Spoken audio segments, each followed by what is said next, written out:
1 minute to air, 30 seconds to live stream.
Recording stopped.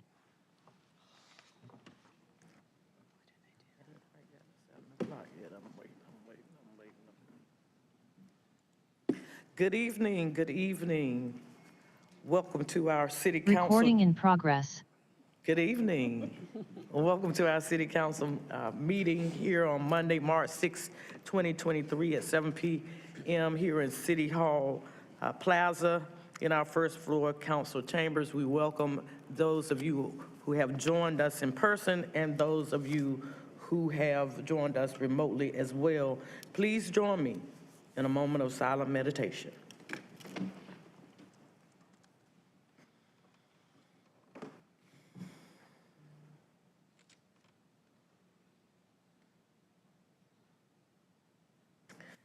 Thank you all so much.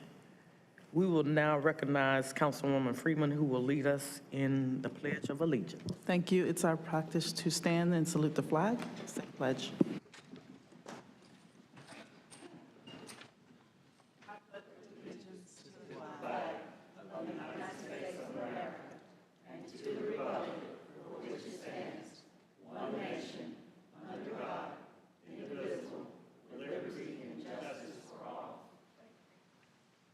Thank you all. Thank you all. We will now have our roll call. Our clerk, and I believe that Councilwoman Jillian Johnson has an excused absence for tonight. Thank you, Mayor. Mayor O'Neill, I am present. Mayor Pro Tem Middleton, I'm here. Councilmember Caballero, Here. Councilmember Freeman, Present. Councilmember Holsey-Hyman, Present. Councilmember Johnson has an excused absence, and Councilmember Williams. I'm here. Thank you. Thank you. We are all in our places with our bright shining faces, and we're going to now move to our ceremonial items. We have 4 proclamations today, starting with Arbor Day 2023 proclamation by Mayor Pro Tem. The second will be Women's Day Month proclamation by Councilwoman Freeman. The third will be National Social Work Month proclamation by Dr. Holsey-Hyman, and the last will be the Mayor's Virtue Fortitude Month proclamation, which will be read by Councilman Williams. Mayor Pro Tem. Good evening, Madam Mayor, to my honorable colleagues all in the chamber and all watching, wherever you may be. Good evening. It's my honor, Madam Mayor, to read this proclamation for Arbor Day. And before I do, I'm going to invite Dan Hickey of General Service Urban Forestry, our department, to come up, and Tanya Dautlick from Keep Durham Beautiful to please join me. Good evening. Proclamation. Whereas Arbor Day is officially recognized as an annual observance by the state of North Carolina, and whereas trees provide numerous environmental benefits to the Durham community by lending summer shade, buffering winds, moderating year-round temperatures, reducing glare, filtering the air of pollutants, absorbing noises, diminishing erosion by retaining soils and reducing runoff, building soils, providing habitat and food for wildlife, reducing energy consumption, and absorbing carbon dioxide. And whereas trees beautify the city, enhance the value of property, and provide pleasant surroundings for residents and for new and existing businesses. And whereas planting and caring for trees is a living testimony of Durham's commitment to the health and welfare of present and future generations. And whereas involving the community in maintaining and caring for Durham's tree canopy is included in the city's strategic plan. Now, therefore, I, Elaine M. O'Neill, Mayor of the City of Durham, North Carolina, do hereby proclaim March 25th, 2023 as Arbor Day in Durham, and hereby urge all residents of Durham to observe this day in recognition of the value and benefits which trees provide, and to promote the planting and care of trees within the City of Durham. Witness my hand and the corporate seal of the City of Durham, North Carolina, this the 6th day of March, 2023, Elaine M. O'Neill, Mayor.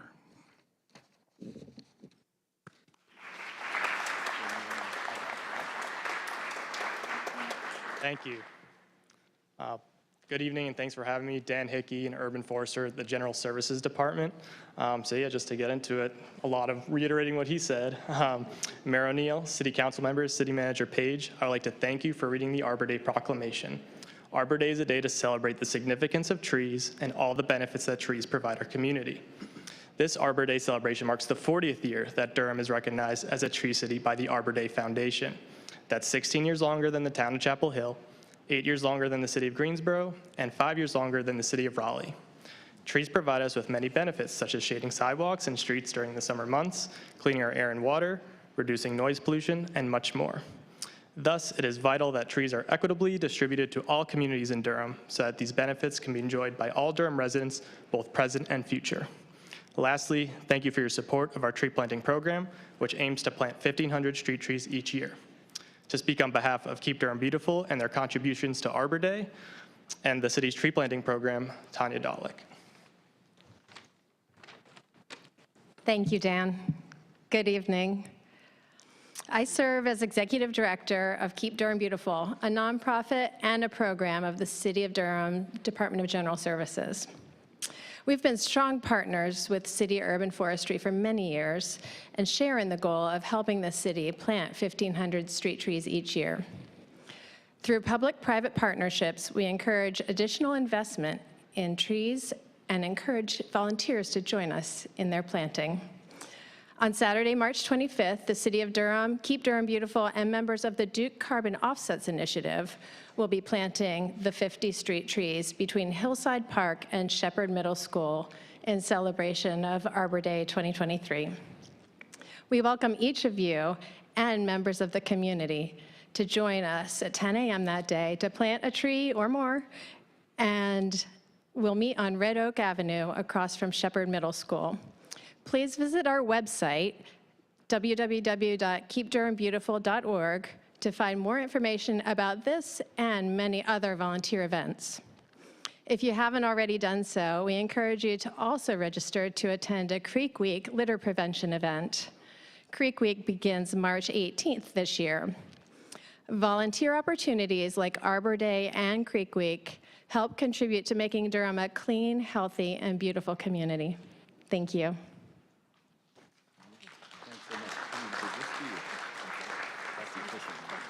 Thank you so much.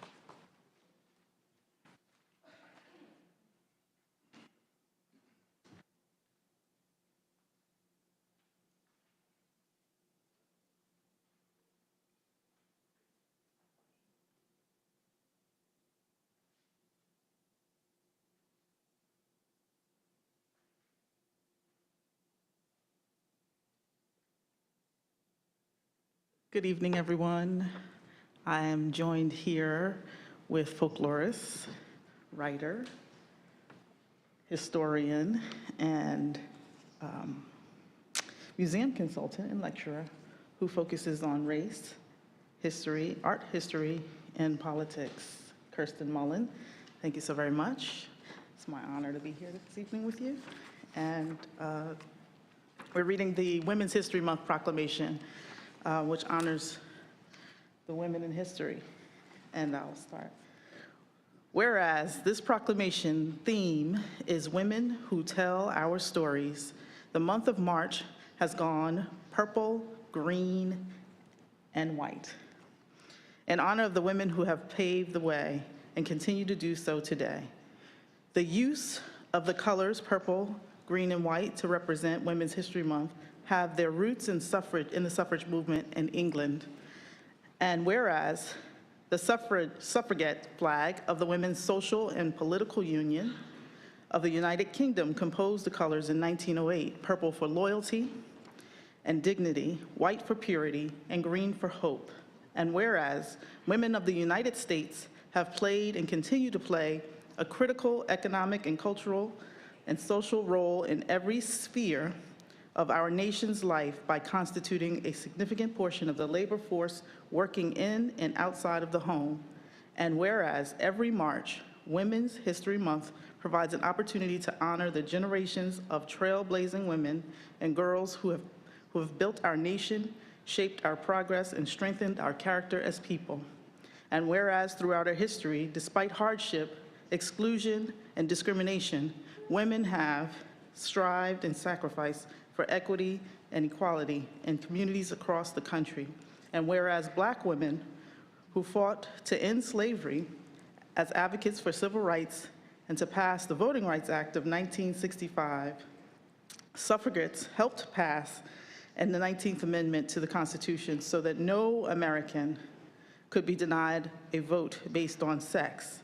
And whereas despite these contributions, the role of women in history has been consistently overlooked and undervalued in the body of the history of the United States, and whereas women of the United States have systemically been made to feel unsafe in the workplace due to sexual harassment or the reign of a national conversation surrounding workplace conducts, by bravely stepping forward during the Me Too movement, and whereas women of every race, ethnicity, and background have been leaders not only in securing their own rights of freedom and in equal opportunity, but also in the abolitionist movement, the emancipation movement, the industrial labor movement, the civil rights movement, and especially the peace movement, which creates more fair, just, and inclusive society for all people.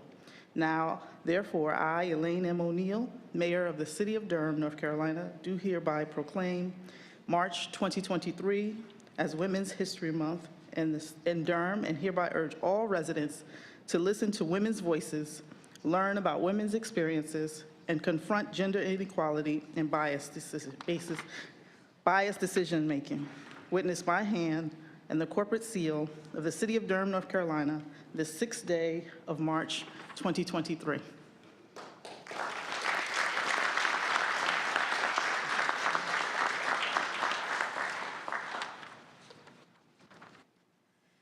This proclamation is a marvelous and head-spinning surprise, and I am grateful to Deidreana Freeman, Mayor Elaine O'Neill, and the entire City Council for honoring me in this way. Before her triumphant mayoral campaign, Elaine O'Neill and I were occasional hiking buds. While it is true that she walked me into the ground on our first outing at the Washington Duke Trail, I was relieved to see the parking lot coming into view, only to realize she was picking up the pace and beginning the course for a second lap. I greatly enjoyed our exchanges, especially the opportunity to see this great city through her eyes. No one knows or loves Durham and her neighbors as she does, and I hope we can resume those hikes. Durham is a hard-working city of possibilities, a place where some fortunate dreamers can settle in, incubate while they find their way, blossom and soar. For too many, though, ours is a hard, hard city. We compel many of our neighbors to live in poverty. Staggering numbers of us are impelled to make hard and sometimes impossible choices every day. I understand a pilot program is underway to provide an income guarantee for a segment of our community. This is a step in the right direction. It will not eliminate the gargantuan racial wealth gap, which is currently about $350,000 for every Black American descendant of U.S. slavery. But it will relieve some of the worst of the horrible stressors our neighbors face every single day. I am part of a group of Durhamites that is trying to address wealth inequality in our city. The project we advocate, the Durham 1000, is a pilot program that would provide 1,000 young families with an asset that could provide the foundation for economic security and opportunity for them and their children. The amount each family would receive would be adjusted based upon their parents' wealth accumulation. Mel Williams and Keith Daniels, William Sandy Derry, and I have been refining the structure of the initiative while trying to identify potential funders. The City of Durham had agreed to be a partner on a similar initiative when the Kellogg Foundation was considering a wealth equality project. Unfortunately, the Kellogg Foundation did not take up the initiative. To my knowledge, Durham City Council is the only municipal body in the country that has passed a resolution in support of federal reparations program for Black American descendants of U.S. slavery. I am extremely proud of that fact, and I encourage you to invite other cities to do it like Durham. And I am gratified that we have not launched a city-based, quote, reparations, end quote, initiative, a financial impossibility. What we do have is a racial equity initiative, the result of a year-long conversation and analysis of what the city needs to do to reverse a century of injustices to its Black residents. We eagerly await its updates from the city as it acts on those recommendations. Lastly, I've had the privilege of working with many artists in town. The award-winning playwright Howard L. Kraft comes immediately to mind. What I have observed is Durham's artists welcome other artists to join them and cheer their accomplishments. But Durham is a very hard place for artists to make a decent living. We need more resources for the artists that go directly to the artists rather than through intermediaries. I'm totally tickled to be the object of this proclamation and to share the news of Women's History Month, and I will always remember this validation of my work. Thank you.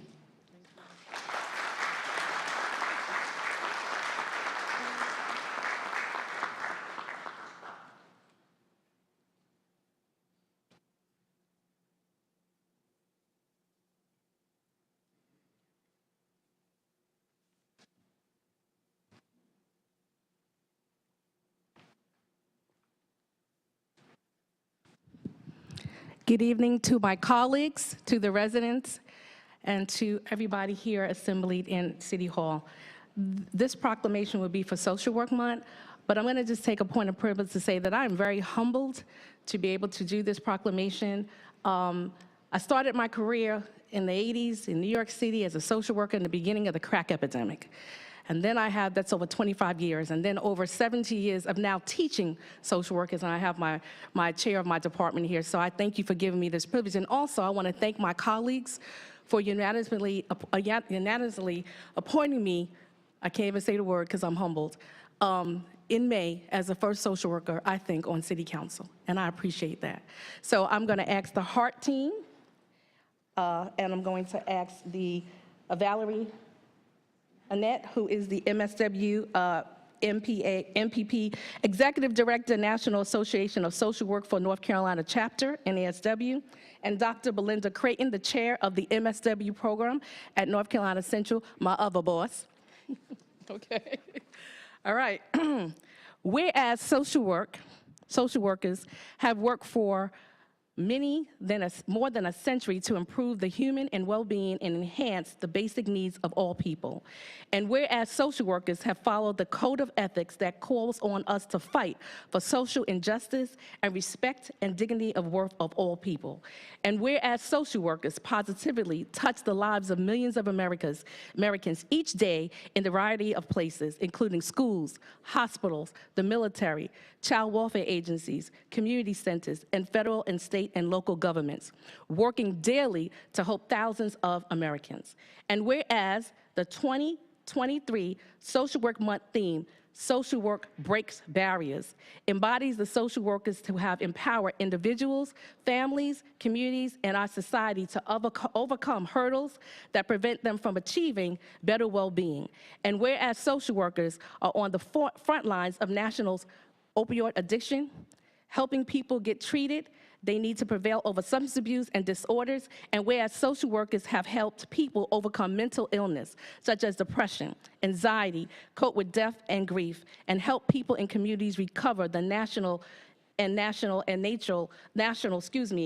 disasters that are increasingly fueled by warming climates, including hurricanes, droughts, flooding, and whereas social workers have helped this nation live up to its values by advocating for equal rights for all people, including people of color, people who are indigenous, people who are of the LGBTQIA2S+, and people who follow various faiths. And whereas the social work profession is one of the fastest growing careers in the United States, with more than 780,000 social workers today, and more than 60,000 more social workers expected to enter into the profession over the next decade.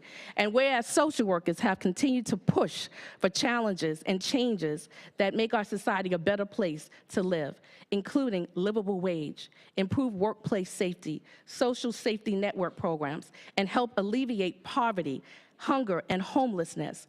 And whereas social workers endeavor to help work through our society to meet people where they're at, starting where the person is, helping to empower people in our society to reach the goals that they wish to obtain.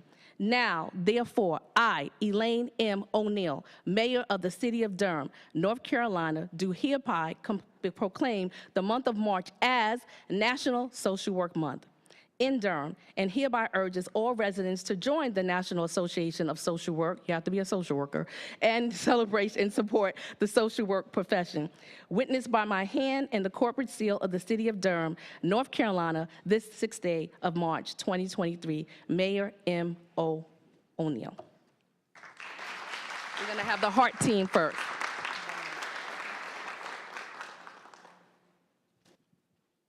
Good evening, and thank you to Mayor O'Neill, to our esteemed council members, and City Manager Page.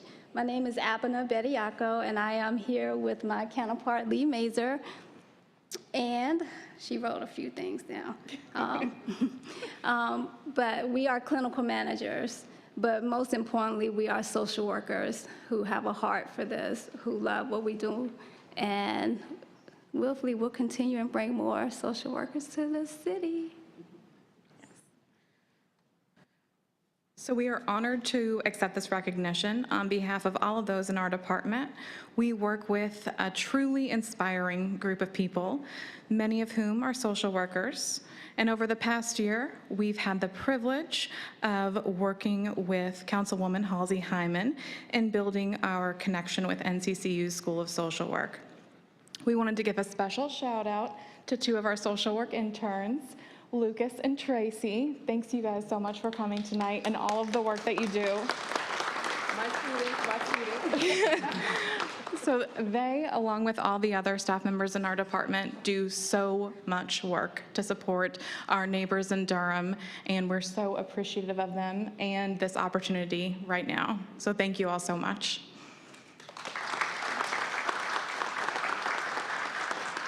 We're gonna next have our Executive Director for National Association of Social Work, North Carolina chapter. Good evening, everyone. My name is Valerie Arndt. I am the Executive Director of the National Association of Social Workers North Carolina chapter. Aren't you glad to be here celebrating Social Work Month? It is great to see so many aspiring social workers in the audience this evening, including the social work interns. And I'd like to thank Mayor O'Neill, the City Council members, especially Council Member and social worker Dr. Monique Halsey-Hyman, for the honor of recognizing the importance of the social work profession during March, which is National Social Work Month. As we learned, this year's theme is Social Work Breaks Barriers. Each day in the city of Durham, social workers help break down barriers that prevent people from living more fulfilling, enriched lives. They work on the individual level, helping people overcome personal crises like food insecurity, lack of affordable housing, or limited access to good health care. They also advocate on a systems level to ensure laws and policies are adopted so everyone can access such services. Thank you for your service. Of the 15,000 licensed clinical social workers in North Carolina, 994 live and work in the city of Durham. These clinicians are providing clinical mental health services in every aspect of your city. In Durham Public Schools, in your hospitals, the Durham VA, in private practice, and in Durham Department of Social Services. Thank you again for this recognition of our amazing social work profession. Social workers truly make an impact in every way in the city of Durham. Thank you. And I'm also a member of NSW. And now I'm going to call my other boss, Dr. Belinda Creighton, who is from the NCCU Social Work Program, the only HBCU social work program in Durham. Good evening, Mayor O'Neill, Pro Tem Mayor Middleton, Consul, and my colleague, Dr. Hosni Hyman. Thank you. Thank you for recognizing social work during Social Work Month. But specifically, thank you for recognizing the only social work program in Durham, North Carolina, the Department of Social Work at NCCU.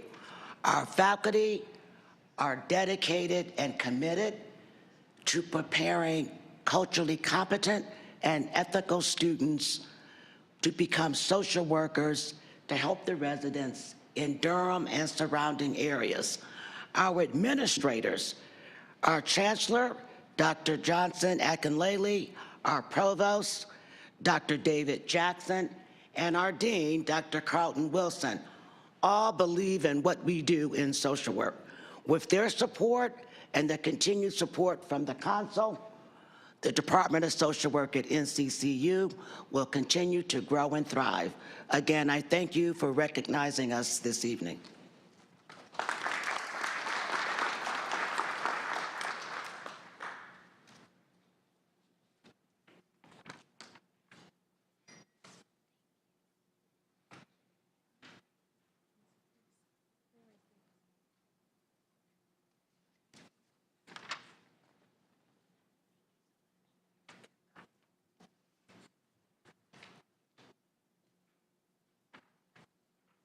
Can you get us all together? I don't take it. They're going to kill me. I know.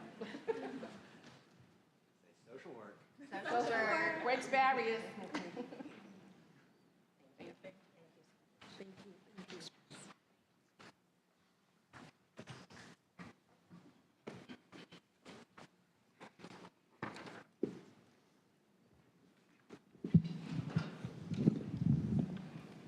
All right, good evening, everybody.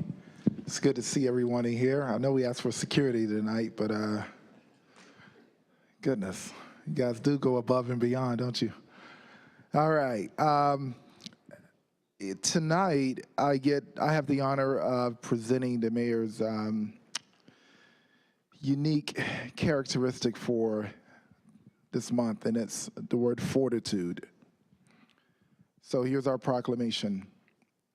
Whereas our daily lives are filled with news regarding inequity, discrimination, violence, and misinformation, often causing feelings of self-doubt, uncertainty, fear. And whereas the many daily acts of upholding our values, moments of tenacity, self-control, shared set priorities of community members go unnoticed and not celebrated. And whereas by recognizing the need to honor ourselves, acknowledge our feelings, and practice being self-compassionate, all members of our community will be made aware of the importance of practicing fortitude. And whereas the purpose of Fortitude Month is to remember the importance of having the strength of mind during times of adversity. We all experience hardships, and how we respond is what dictates our character. And whereas when we remain relentless in our optimism, we can better recognize growth and conceptualize the gap and opportunities for the advancement of all people. And whereas we are all extraordinary and our different paths allow us to show our strength and courage in numerous ways, and whereas we should be thoughtful and considerate of ourselves, and others when making decisions. We should be mindful during our day-to-day activities and be courageous and authentic to ourselves. So we're striving for greatness and creating opportunities that enable Durham to be a welcoming, inclusive, kind, safer, and more secure place to live, work, and play. And whereas the City of Durham honors those who positively impact our community and world, now therefore, I, Elaine M. O'Neill, Mayor of the City of Durham, North Carolina, do hereby proclaim the month of March 2023 as Fortitude Month in Durham, and hereby urge all residents to work on mindfulness, self-control, and remain optimistic while always spreading kindness and respect, generosity, and consideration of others. Witness my hand in the corporate seal of the City of Durham this day, 6th of March, 2023. Thank you.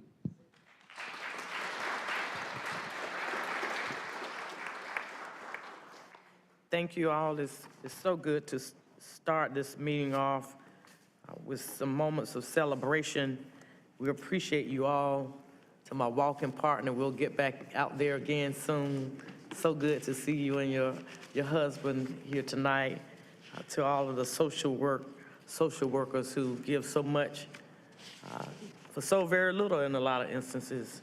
Thank you. And for our trees, we love our trees, and we celebrate Arbor Day, and we're going to be committed to moving our city forward with fortitude, determination, and deliberation. So with that, I'll turn to my colleagues to my left to see if they have any announcements for this evening. Dr. Hyman. Again, good evening, Mayor Pro Tem, and my colleagues.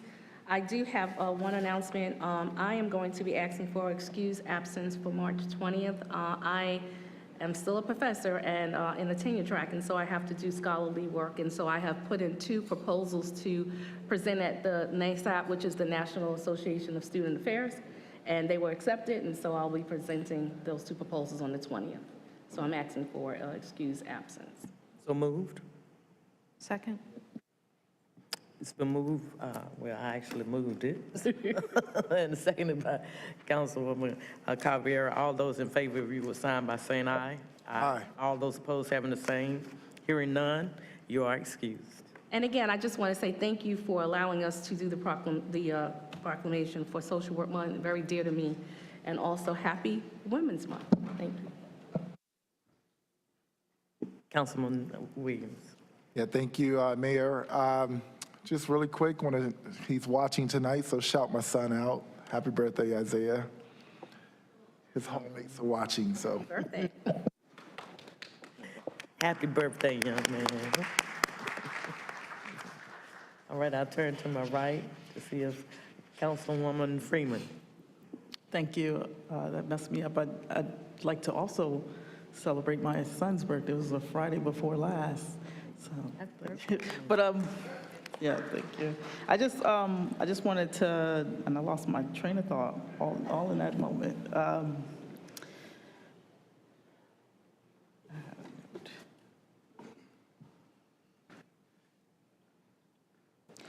Specifically, I did want to thank the Darrydys for being here, Dr. Darrydy and Kirsten Mullen, and that wonderful commentary around Women's History Month, just acknowledging that there are still folks in poverty that women like Kirsten Mullen are still fighting for.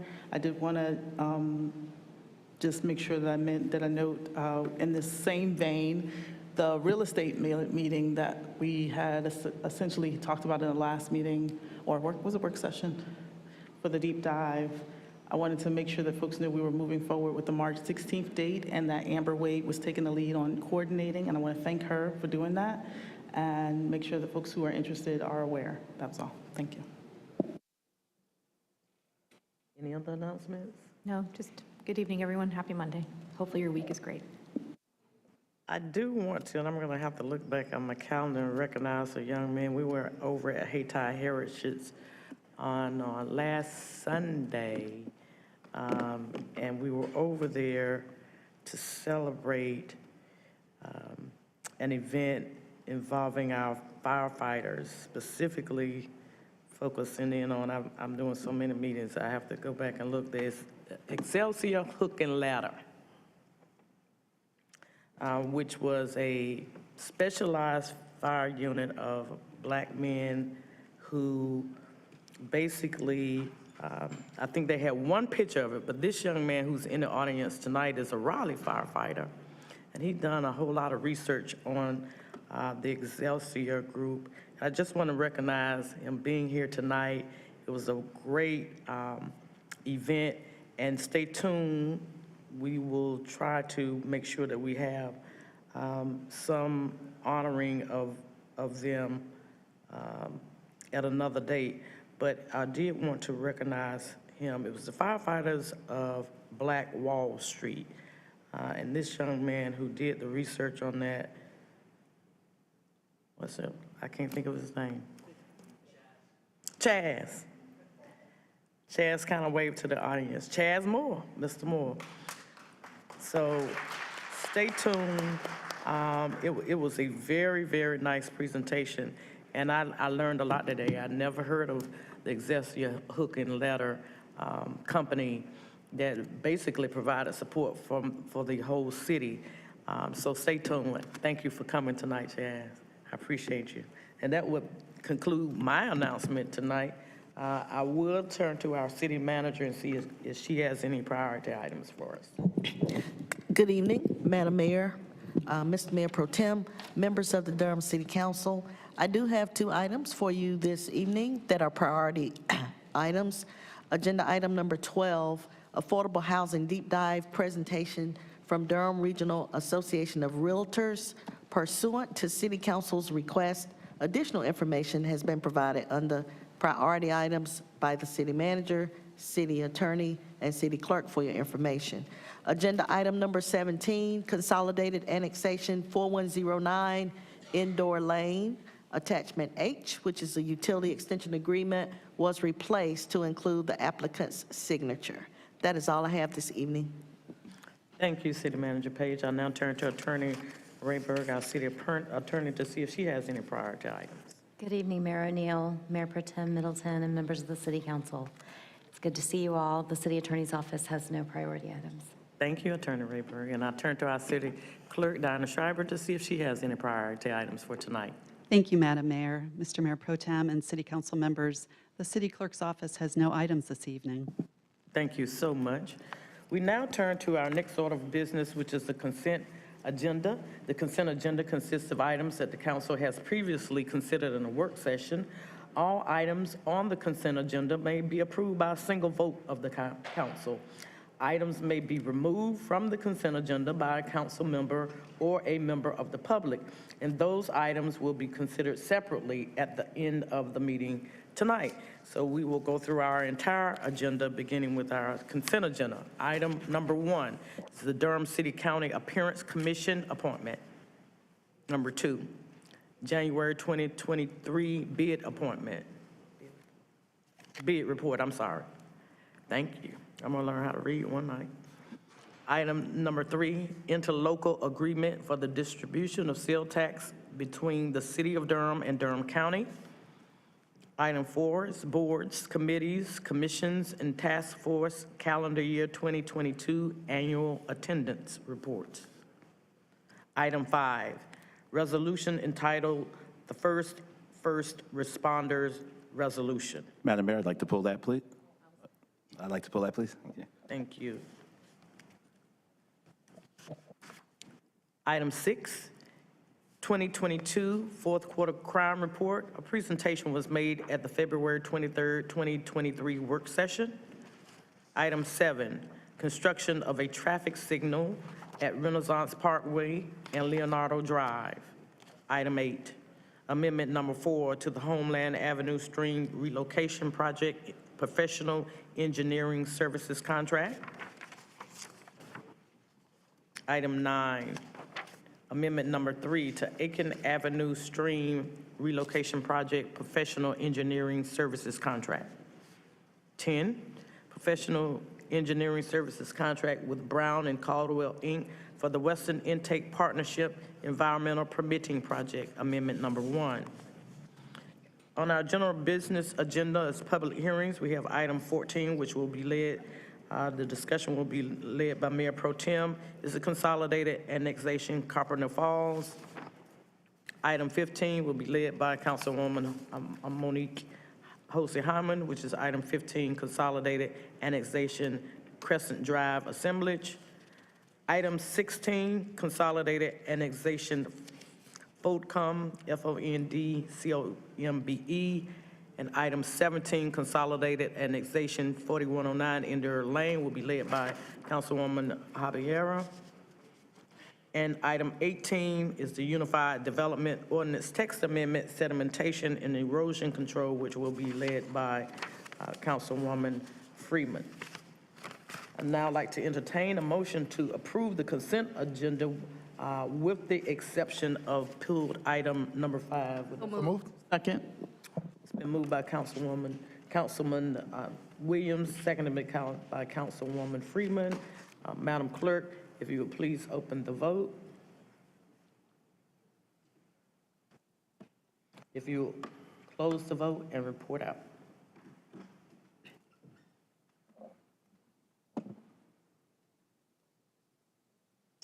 The motion passes 6-0. All right, the ayes have it. Thank you.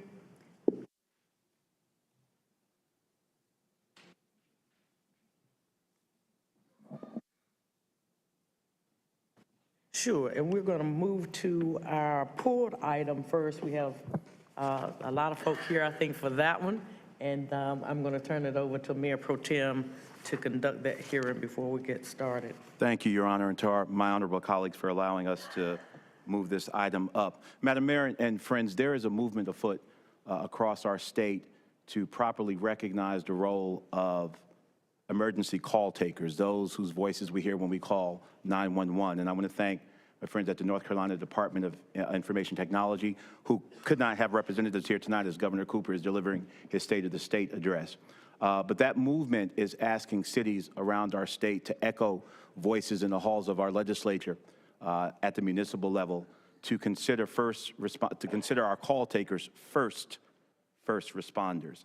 And I want to thank the number of first responders I see here tonight, Chief Andrews and your command staff, and our officers who are in the room tonight, who's watching the city, our officers who are in the room tonight in support of their fellow first responders. Before the fire department gets there, before police get there, before emergency medical technicians get there, there is a voice. Those over there. There is a voice that is heard. And we have representatives of those voices here tonight. I'm glad to welcome Mr. Randy Beeman, who's the director of our emergency call center, and he's got several folk here tonight who take those calls. I've had opportunity a number of times to sit and shadow and listen to some of those calls in our call center. And these are very special people. These are very special people. This is hard, demanding work. I was there for a few hours, but they hear these type of calls over and over and over again and have to keep their composure to direct their appropriate response. So I am proud, Madam Mayor, and I'm so thankful to my colleagues for agreeing to receive this resolution and to pass it tonight on behalf of Durham and on behalf of our part of the family of 911 call takers here in Durham. And our hope is that the state will adopt language that will not only just recognize 911 call takers as first responders, but it will change their posture in terms of retirement, in terms of benefit, in terms of salary down the road as well. And I am proud to offer this resolution. I'm going to ask Mr. Beeman in a minute to come and just give a few words and introduce the folk who are with him. But it's important to know that in our darkest hour, in our most challenging times, in Durham, when you call, we will come for you, and help is on the way. And it starts with these folk that are in the room here tonight. So Director Beeman, if you would come and just give us a few words and introduce some of our heroes that are here with us.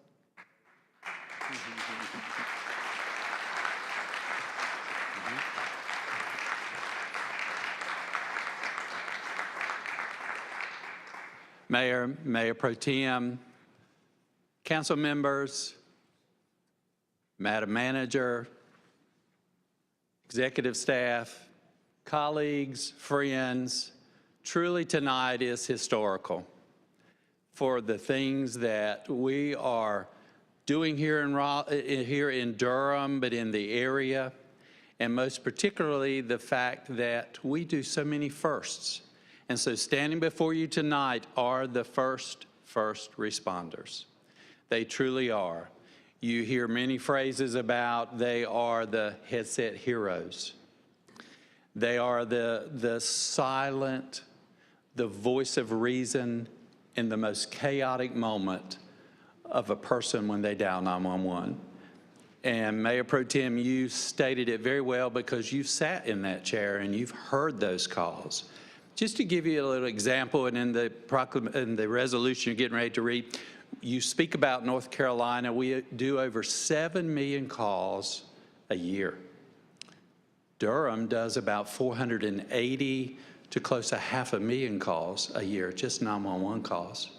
It's a very busy center.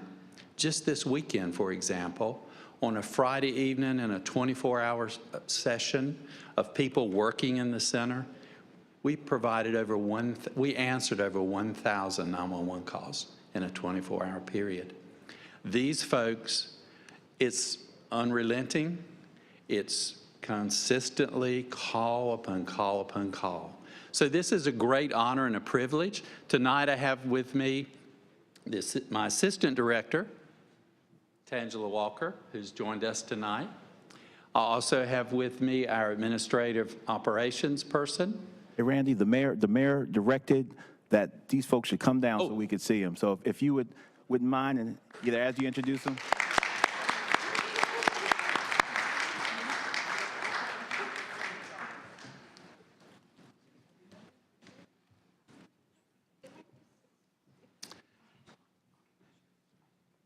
And with the council's indulgement, our administrative operations person is on crutches, so she is staying in the background but very supportive. So I will start here. Closest to me is two ladies together. They're standing together here who were long-standing in the center for many, many years, who have come back, Simone and Cindy, who have come back to help us in training, and they are engaging with our new recruits and our folks very well seasoned and are very dependable. So they just couldn't stay in retirement. They needed to do something, so they came back home to help us. So those are our training folks. They also answer calls. They also participate. Next individual there is Ely. And so Ely joined us last year during the National Telecommunicator Public Safety Week. And so she can do it all. She's been here with us many, many years. She takes those calls, dispatches those calls, helps train. Next to her is April. She's our database coordinator. April has been with us about 4 months. She has gotten very involved. You know, it's when that caller calls, we need to know where they're calling from. She helps in the database, the mapping, the new technology we use today. 80% of our calls today come from cell phones. And so it's very important when you pick up that cell phone, we know where you're calling. So key role there. Next is Supervisor Ollie Wall, who's been with us a long time. And we appreciate her service, and she certainly commands a great staff and keeps people moving, doing very well. Thank you for that, Ollie. Next to her is Fatima Singleton. She is one of two that is in our training division. She's training analyst, and so she's in the classroom, she's on the floor, she keeps things moving, and Simone and Cindy as well. So she kind of oversees those ladies. Next to her is Maureen Mitchell. We call her Mo, and she's also a supervisor, been with us for quite some while. We appreciate her leadership. And then next to her is Dwayne, and Dwayne has been with us about 2.5 years, seems like about 10, because he also, you will see him on some of our videos, and he also is part of the DIT project, and so we've seen him in the hallways but he is a telecommunicator. He's now a comm officer because he's learned another trade, and or several of the different initiatives that we have when we promote internally. And so Dwayne is growing with our organization and doing very well. So that is some of our key folks, a good mixture of people who answer the call and those who administratively support us. So thank you for that. Thank you so much. Folk, if you don't mind.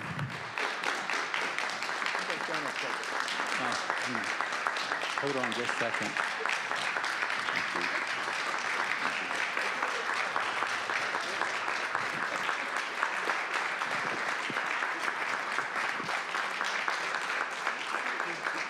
If you don't mind, since you're here, if you don't mind standing there while we talk about you, while I read this resolution into the record and take this vote, I think it's appropriate that we stand there and look at you while we talk about you rather than behind your, well, I'm behind your back, but we want you to hear it to your face.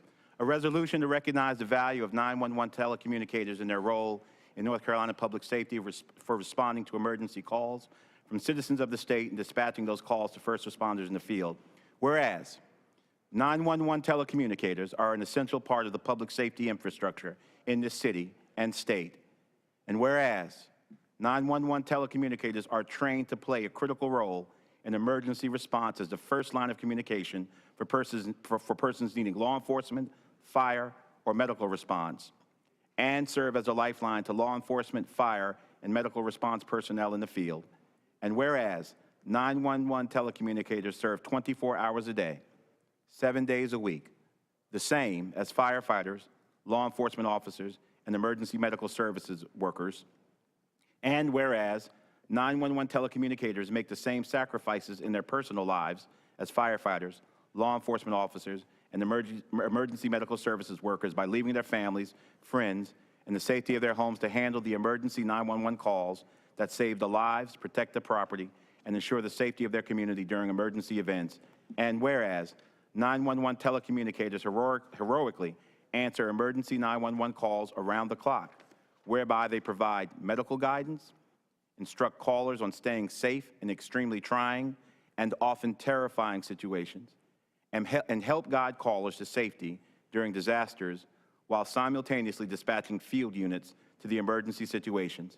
And whereas 911 telecommunicators must handle the stress of answering 7 million calls each year, one after another, daily, while serving as the voice of calm in chaos and providing assistance during a call that may represent the worst day of the caller's life. On a daily basis, 911 telecommunicators hear cries of devastation and screams for help and serve as a support as citizens cope with loss of loved ones. And whereas 911 telecommunicators routinely toggle between several calls at the same time while working with multiple high-tech emergency services delivery platforms to manage all elements of each call to efficiently and smoothly process and dispatch 911 and non-emergency pressing calls, responding to each call professionally, which presents a unique stressor within the first responder world. Whereas telecommunicators handle all of these stressful situations for the callers while working to keep their fellow first responders in the field safe. And whereas to honor the women and men who serve in this crucial position, the Durham City Council recognizes the work of 911 telecommunicators in public safety as the first responders. Now be it therefore resolved, the Durham City Council recognizes 911 telecommunicators serve as first responders in North Carolina's public safety and proclaims them to be the first responders. The Durham City Council expresses its appreciation for the 911 telecommunicators of this city and state for their dedication to their communities and the state of North Carolina. This resolution shall be submitted to the city clerk for immediate publishing. This resolution is effective upon ratification by the City Council. And Madam Mayor, it's my honor to offer the motion. Second. Been moved by Mayor Pro Tem, seconded by Councilwoman Williams. If you would open the vote, Madam Clerk.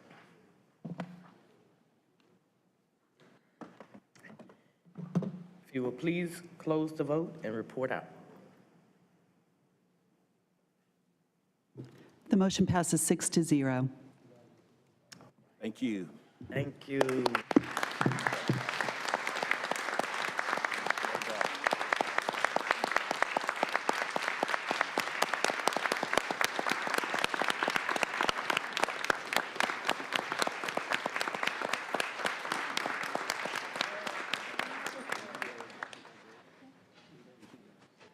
Mayor O'Neill? Yes. I also wanted to pull this item, but not just to thank Mayor Pro Tem for spearheading this. This is very, very special. And also, just to add that we also are putting social workers with the 911 in the crisis called diversion. But I wanted to thank Mayor Pro Tem for spearheading this and getting this done. Thank you. Thank you. That was a beautiful thing, Mayor Pro Tem. Beautiful, beautiful.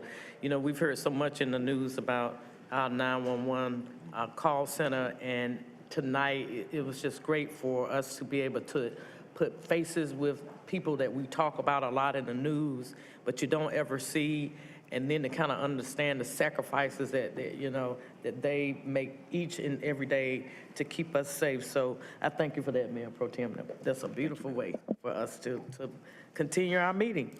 And now we turn to our public hearings tonight. I do want to note that we have 2 callers on our on the internet who have not identified a particular item that they would like to speak to. And so if you, and that will be Ms. Jackie Wagstaff and Ms. Jessica Faulkner, Faulconer.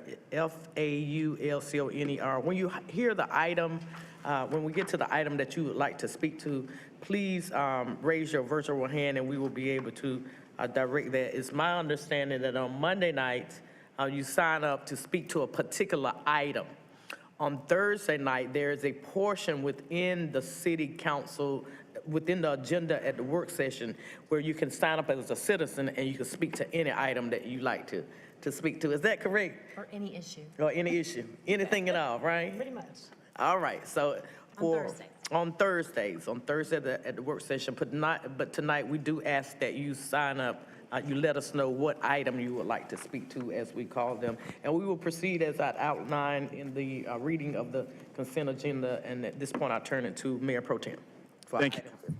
Thank you, Madam Mayor, honorable colleagues. We now turn to our general business agenda public hearings. Our first public hearing is item number 14, Consolidated Annexation for Carpenter Falls. This is a public hearing, but we're going to receive our report from the staff first. Good evening. Good evening. Mayor O'Neill, Mayor Pro Tem Middleton, and honorable council members. Good evening. I'm Brooke Roper with the Planning Department, and I'm happy to be here with you tonight.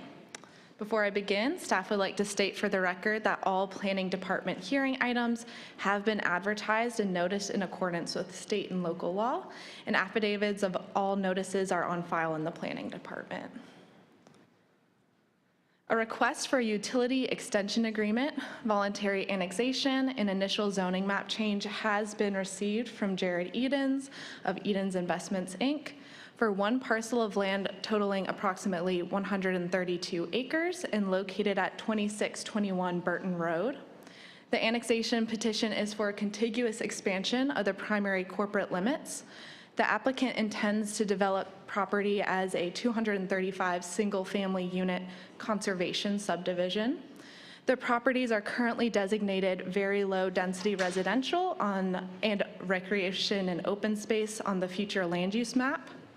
If the proposed zoning is approved, there will be no change in the future land use map designation of low density residential and recreation and open space. The applicant is not seeking a change in the underlying zoning district as part of this annexation petition. A direct translational zoning is one in which the existing county zoning is translated to identical city zoning district upon the annexation of the property into the city.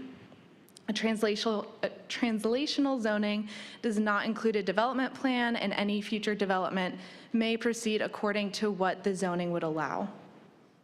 While the current use of the property is vacant, future development under the existing zoning of residential rural allows for agricultural activities, single-family residential developments on lots of 1 acre or greater, and conservation subdivisions. Commercial and industrial development is prohibited in the residential rural zoning district. As a reminder, 3 motions are required for this application. The first is to adopt an ordinance annexing the property and entering into a utility extension agreement. The second is to approve the zoning ordinance, and the third is to approve the consistency statement. Thank you. Staff and the applicant are available for any questions. Thank you so much for your report. I'm going to officially declare this public hearing open, but before we turn to speakers in the gallery and online, I'm going to ask if any of my colleagues have any questions or comments for staff. All right, seeing none, we're going to turn to our speakers. We have several cards, and I have before me, I have one. Who's the applicant? Is the applicant here? All right, that's right, just my bad.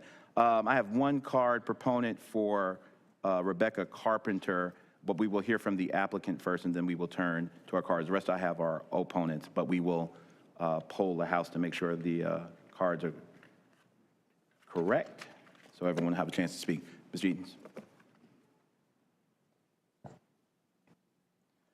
Good evening. How much time do you anticipate needing for your presentation to start off?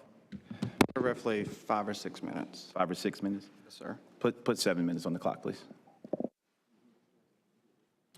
Good evening, members of City Council. Jared Edens with Edens Investments. Appreciate your time this evening. Also appreciate Brooks' summary and staff's time to date on the project. I'm just going to touch on a few highlights and explain some of our thinking here.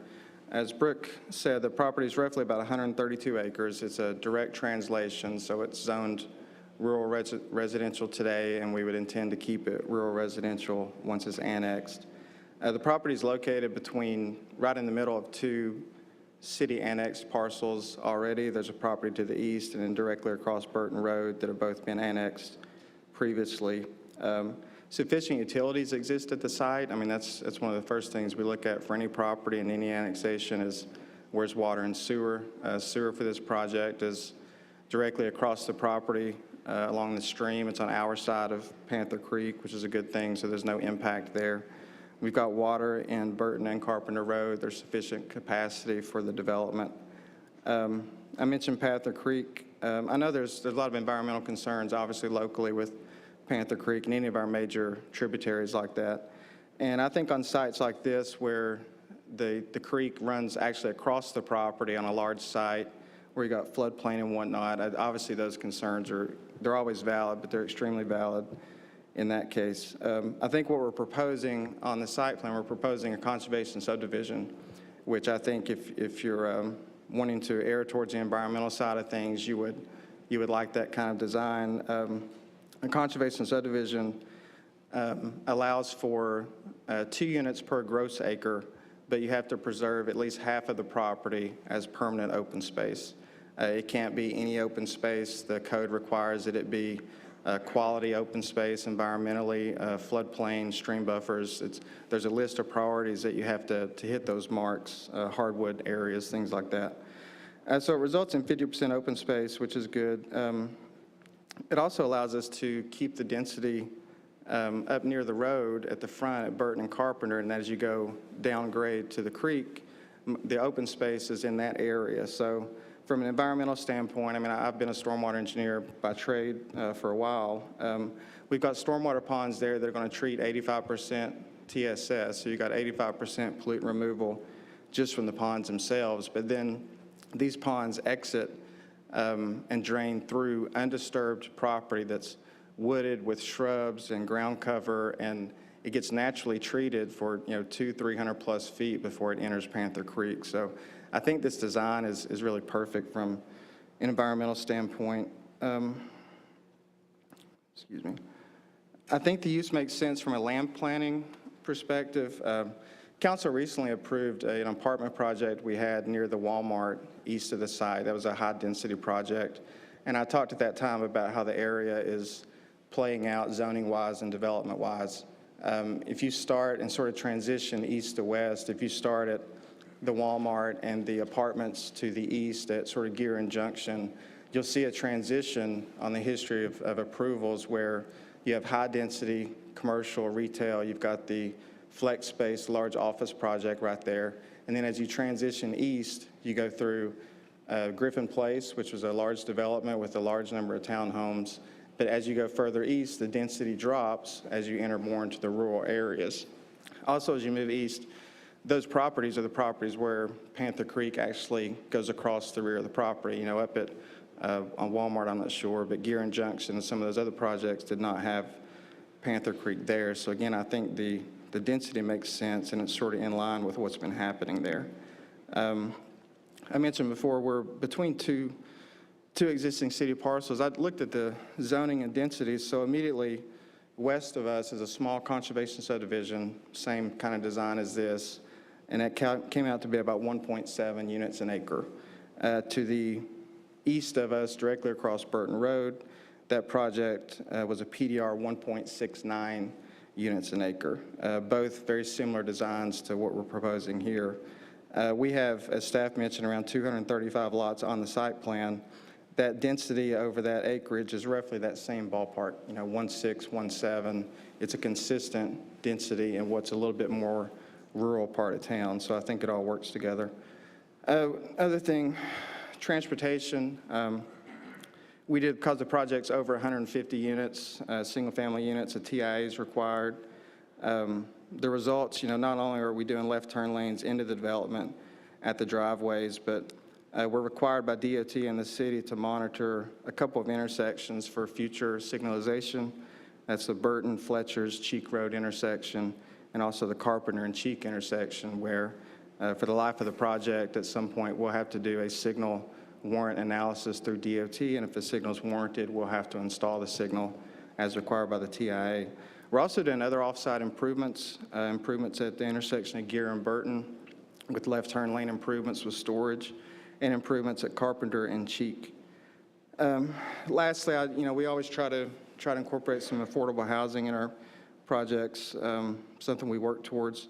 I've been talking with staff for a few months about the ability to somehow tie an affordable housing proffer to an annexation with the utility extension agreement, which we talked about on and off and sort of worked out to where I think we can do that. So as part of the utility extension agreement, we've talked to Habitat for Humanity. We would like to donate, it's 3 finished lots, so 3 finished lots to Habitat as part of the project. They're excited about it. They see these as doing community builds for the units. I've talked to them directly, so it's 3 lots spread throughout the neighborhood where the community can help build it. They have a little bit more input on the architecture when they build their own units. And also just pace. Habitat's actually got a lot of volume coming on, thankfully, due to some of the recent approvals, and I think this helps them spread things out. So I appreciate your time. I used up most everything, and I'll be glad to answer questions. Thank you. Thank you, Mr. Eden. I'm going to start with our proponents. I have one card, Rebecca Carpenter. Are you present this evening? It says it's marked proponent on the card. Are you an opponent? No worries. Are you an opponent? Okay, sure. Then we'll deal with our opponents now. Rebecca Carpenter, Mr. Ricardo Rodriguez, who will require translation. It's not marked proponent or opponent on the card, but we will hear from Mr. Rodriguez after Rebecca Carpenter, Pam Andrews, then Thomas Freeman, then Donna Steinbeck.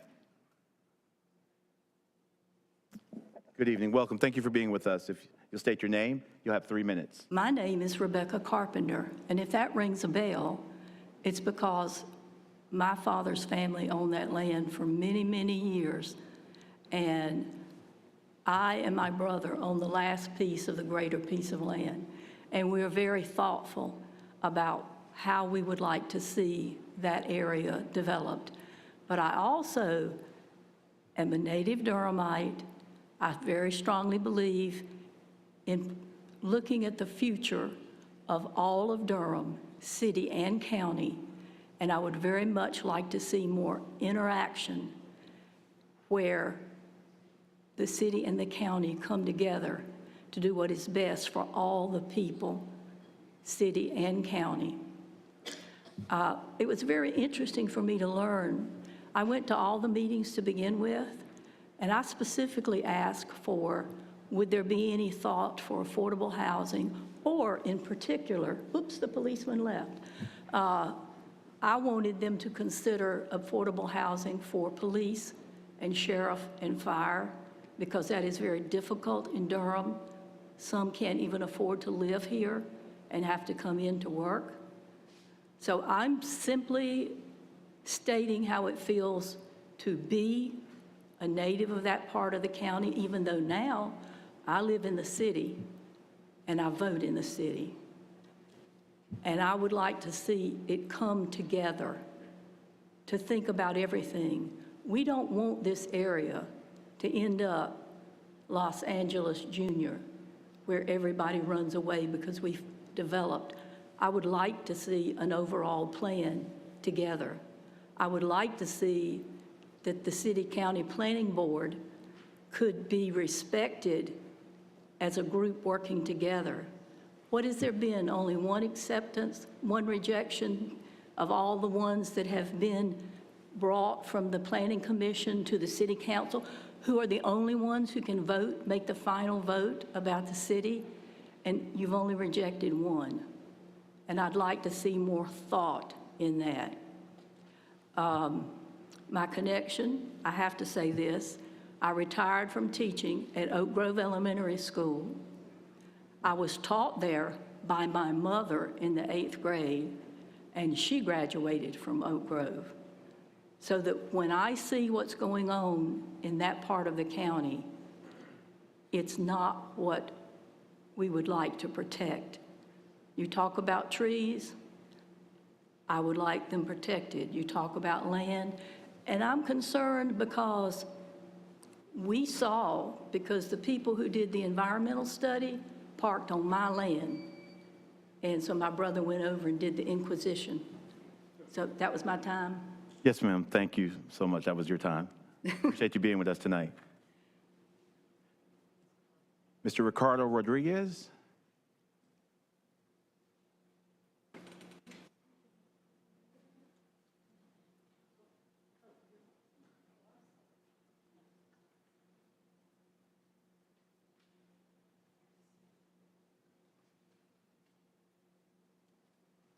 Good evening, sir. Bienvenidos. You'll have 3 minutes, and we will not deduct translation time from the time, so the clock will stop during translation. So he'll have his full 3 minutes. Está bien, gracias. Mi nombre es Ricardo Rodríguez y tengo una propiedad aproximadamente de 1 acre en el área de la Burton Road. So thank you so much. My name is Ricardo Rodriguez, and I have a property about 1 acre in the area, ¿cómo se llama el área? Burton Road. Burton Road. Y me ha llegado una notificación de que van a quitarme como 600 pies a la parte de mi propiedad, entonces me gustaría saber más información. So I have received a notification that about 600 feet are going to be used as part of the changes or program that they're doing, and I would like to have more information on how that works. Y me gustaría saber si puedo participar en algo más. Prácticamente estoy abierto a lo que se tenga que hacer. And I would love to know how I can participate more in what's happening. I'm open to know. I just need to know what is going to happen. Entiendo muy bien, son proyectos que se llevan muchos años, pero yo como padre de familia tengo 2 hijos que me gustaría que ellos tuvieran parte del mismo proyecto que se va a hacer. So I understand that these projects take a long time, but as a father of 2 kids, I would like to know what's happening in my property and to help to allow my kids to be part of this project as well. Y pues si me pueden ayudar en tener más información al respecto para no quedarme como no sabiendo nada. So I would love to know if I could have more information about what's going on so that I'm not left without any information of what's going on. Gracias. Thank you very much. Thank you so much for being with us tonight.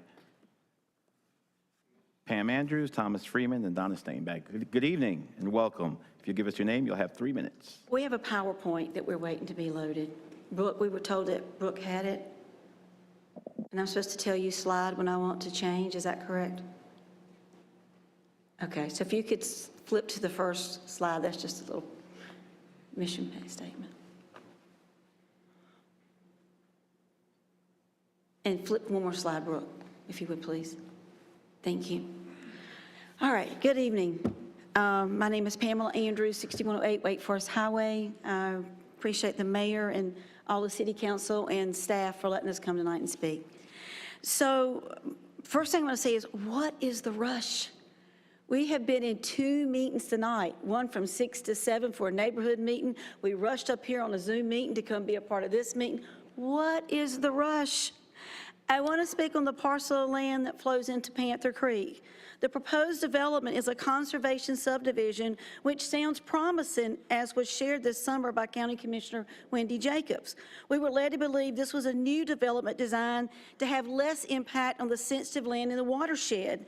Little did we know that all the development on the west side of Doc Nichols Road were using this strategy, according to a conversation with Scott Whiteman.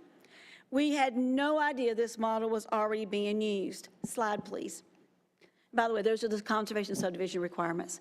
This parcel of land is on Olive Branch Road, and if you look at that, what is in the green and what is in the blue, as you can see, that is national wetland. It could not be used. If they wanted to, they could not use it. So will these conservation subdivisions, go back to the previous slide, we don't have to, but you're fine. Will there all 12 criteria be met in this new neighborhood? Because there are 12 criteria which our neighbors in northern Durham have brought up in question in a recent lawsuit. And I'm sure Robin's going to speak to that in just a minute. Slide, Brooke, please. I have personally been to numerous neighbors' homes that have been impacted time after time after time by these conservation subdivisions, blasting along the residents' property line, damage to wells and homes. When you look at these developments, honestly, there's not much different. With the land that is preserved, supposedly 50%, is only what cannot be used anyway, which is the creek beds and the Lick Creek tributaries, floodplains. In the UDO, it says it's to provide flexibility of design in order to promote environmentally sensitive and efficient uses of land. The only green space that is left along these creek beds and tributaries couldn't be developed anyway. The runoff from these job sites, as you can see in my picture, that was taken last Thursday on a tour with some reporters. That is what's coming off a job site. It is flowing into Lick Creek. That is an accurate picture taken. This stuff is still running this red tomato soup, and per your website, it says from the city of Durham, Panther Creek received a C in 2021. In 2019, it received an 81, so it has digressed. And there are no scores for 2023, but there is current blasting getting ready to start in another project that was presented by Mr. Edens. The people got notices this week, blasting's getting ready to start. Okay, I apologize if it wasn't yours, but they're getting ready to start blasting because the neighbors got word this week. Please protect our water sources. Excuse me, water sources. Thank you, Ms. Andrews. So much. Mr. Freeman, good evening. Sir, if you'll state your name, you'll have, for the record, you have 3 minutes. Thank you for being with us. Please. Same PowerPoint, please. He's going to start on slide 4, Brooke, the one I left off. Thank you. Good evening. My name is Thomas Freeman. I'm a lifelong resident of Durham. I reside at 1818 Southview Road. I draw your attention to the slides that Ms. Andrews just discussed. These are current slides. The image on your left is coming off of a best management practice device to catch the sediment. The larger slide to your right, the image, you will see that's the product of that best management practice that has now destroyed Lick Creek. These are shots of Lick Creek. I draw your attention also to the fact that what is before you today is Panther Creek. And what we're looking at is the first corporate residential build-out of Panther Creek. As you see, we are at a juncture.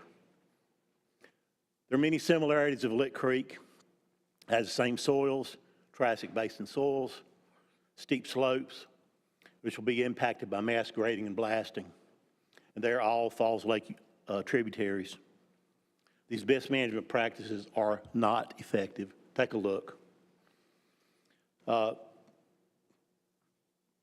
a drummer. I've been a drummer for many years. A little story I'd like to tell you. In the late 60s, as many of my friends in East Durham were waiting for their draft notices, we took a lot of consolation in our music. One of my favorite artists, Ruth Franklin, she's a poet, and a prophet almost. She wrote a song in 1968, Think. And in the chorus line it states, think about the consequences of your actions. Thank you very much. Thank you, Mr. Freeman. Stand back, good evening. If you'll state your name for the record, you have 3 minutes. Thank you for being with us. It's the same slide presentation. I'm the next slide. Slide 5. Yes, my name is Donna Stainback. I live at 4825 Jimmy Rogers Road, Durham, North Carolina. I'm speaking about the second purpose of the UDO on conservation subdivisions to preserve in perpetuity unique and sensitive natural resources such as groundwater, floodplains, wetlands, streams, steep slopes, woodlands, and wildlife habitat. What you're seeing on the left is a picture of the site that we got in a TIA, and it's got pictures, 7 retention ponds needed for this site. How is that going to affect the wildlife there? And we have on the right side a picture from another conservation subdivision, and this is the water that's coming in the runoff from that, because the retention ponds that we're using now just are not doing the trick there. So how are we going to meet this purpose, and how will it be monitored? Is the developer providing a wildlife corridor, a 300-foot buffer on each side of Panther Creek, so we can help meet the needs of the wildlife and actually the humans also.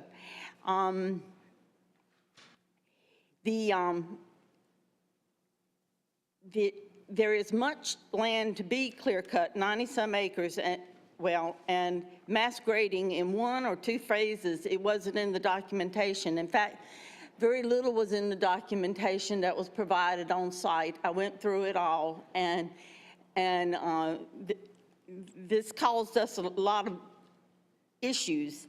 A plan is not visible of how the phasing and tree conservation will be used to protect the spaces.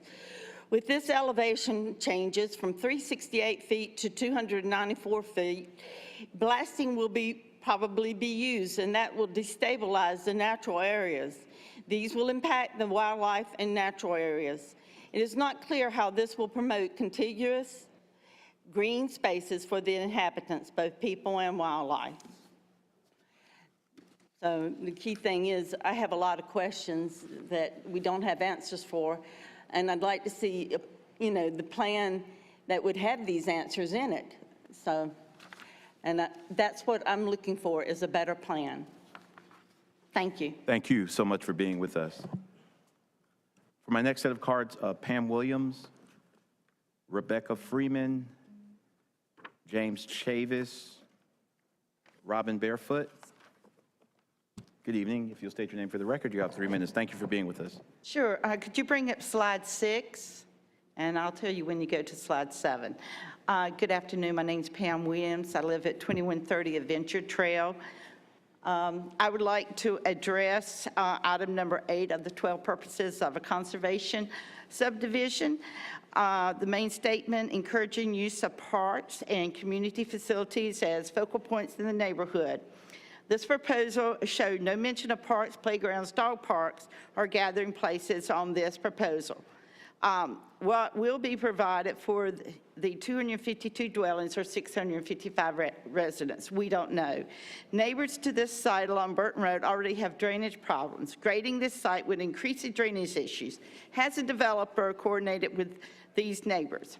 There's no mention of affordable housing for those that serve this area, such as police, EMS, teachers, et cetera. I do understand he just stated he would donate 3 finished lots out of the 252 units. I don't feel like that's enough. We need to provide for our police, EMS, and teachers in this area. There is a proposed wildlife corridor along Panther Creek, with the developer be providing the 300-foot buffer along the creek. The proposed subdivision parallels the proposed Panther Creek Rail Trail, but it would be hard for the community to use this trail since Panther Creek will separate them and Burton Road has no shoulders on it to walk down to the trail. How does the developer plan to connect this, and will it just be the city's cost? That's slide 6. Slide 7, please. On the 10th item of the 12 items to address the purposes of the conservation subdivision, I'd like to bring to your note reduce automobile or reliance on automobile. These are tiny curvy country roads, 9 to 10 foot lanes, and shoulders are non-existing. There are no sidewalks, bike lanes along Carpenter Pond, Burton, or Cheek to go to any business, connect communities around, and to connect to Panther Creek Trail. This community rely on nothing but automobiles since there is no transit within 3 miles of this property, and the nearest grocery store is approximately 4 miles of this property. There is a service station, but the shelves provide little to eat. I would like to remind everyone that in this area between 85, 70, and Leesville Road, over 10,000 dwelling units have been approved that are under construction now. And I'm not saying they've already been built, they're under construction now and are pending construction. And these have been approved just in this area, Panther Creek, Little Lick Creek, and Lick Creek. Thank you very much. Thank you so much for being with us tonight. Rebecca Freeman, good evening. Thank you for being with us. If you'll state your name, you'll have 3 minutes. Thank you for being with us. Next slide, please. Thank you. Okay. Mayor O'Neill and council members, I'm Rebecca Freeman, a lifelong resident of East Durham. Most of my life has been in Southeast Durham. I'm on 1818 Southview Road now. I'm going to address number 2 of the 12 items that are listed under a conservation subdivision requirements. The conservation subdivision shall be established for the following purposes. Number 2 is to protect prime agricultural land and preserve farming as an economic activity. On this particular plan, we can't see whether or not there's going to be any agriculture or farmland protection or not. It's very difficult to see much of anything with what is on the agenda item online. The plans are just images, and they're not detailed at all for us to be able to determine anything that's really going on this plan. I want to also call your attention to the fact that this subdivision is supposed to, conservation subdivision shall have at least 50% of the gross area in open space, which this says it does. And in doing so, it decreases by half the number of buildable acres of the acreage that's there. So that would be 66 acres of buildable acres land. And on that would be 235 single family homes, which doesn't include just the home, but includes the streets, the sidewalks, any of the infrastructure that's there too. So I'm not sure exactly how tight these houses are going to be. There's no image that that was on the agenda that showed us anything about that. And the next slide, please. This shows you a slide of the image of the property, which is at the lower left-hand side. And it shows you the elevation changes. And as it gets darker, the elevation is greater. And as was spoken to earlier, that the elevation changes on this property from 368 to 294. And so in order to get that flat building space that's required in some of these corporate building sites that they're using now, there's going to have to be blasting most likely, and a lot of land movement and land disturbance that's going to be very damaging to the property there. And as you see in the very back of it, on the green part, it goes right down there into Falls Lake through Panther Creek.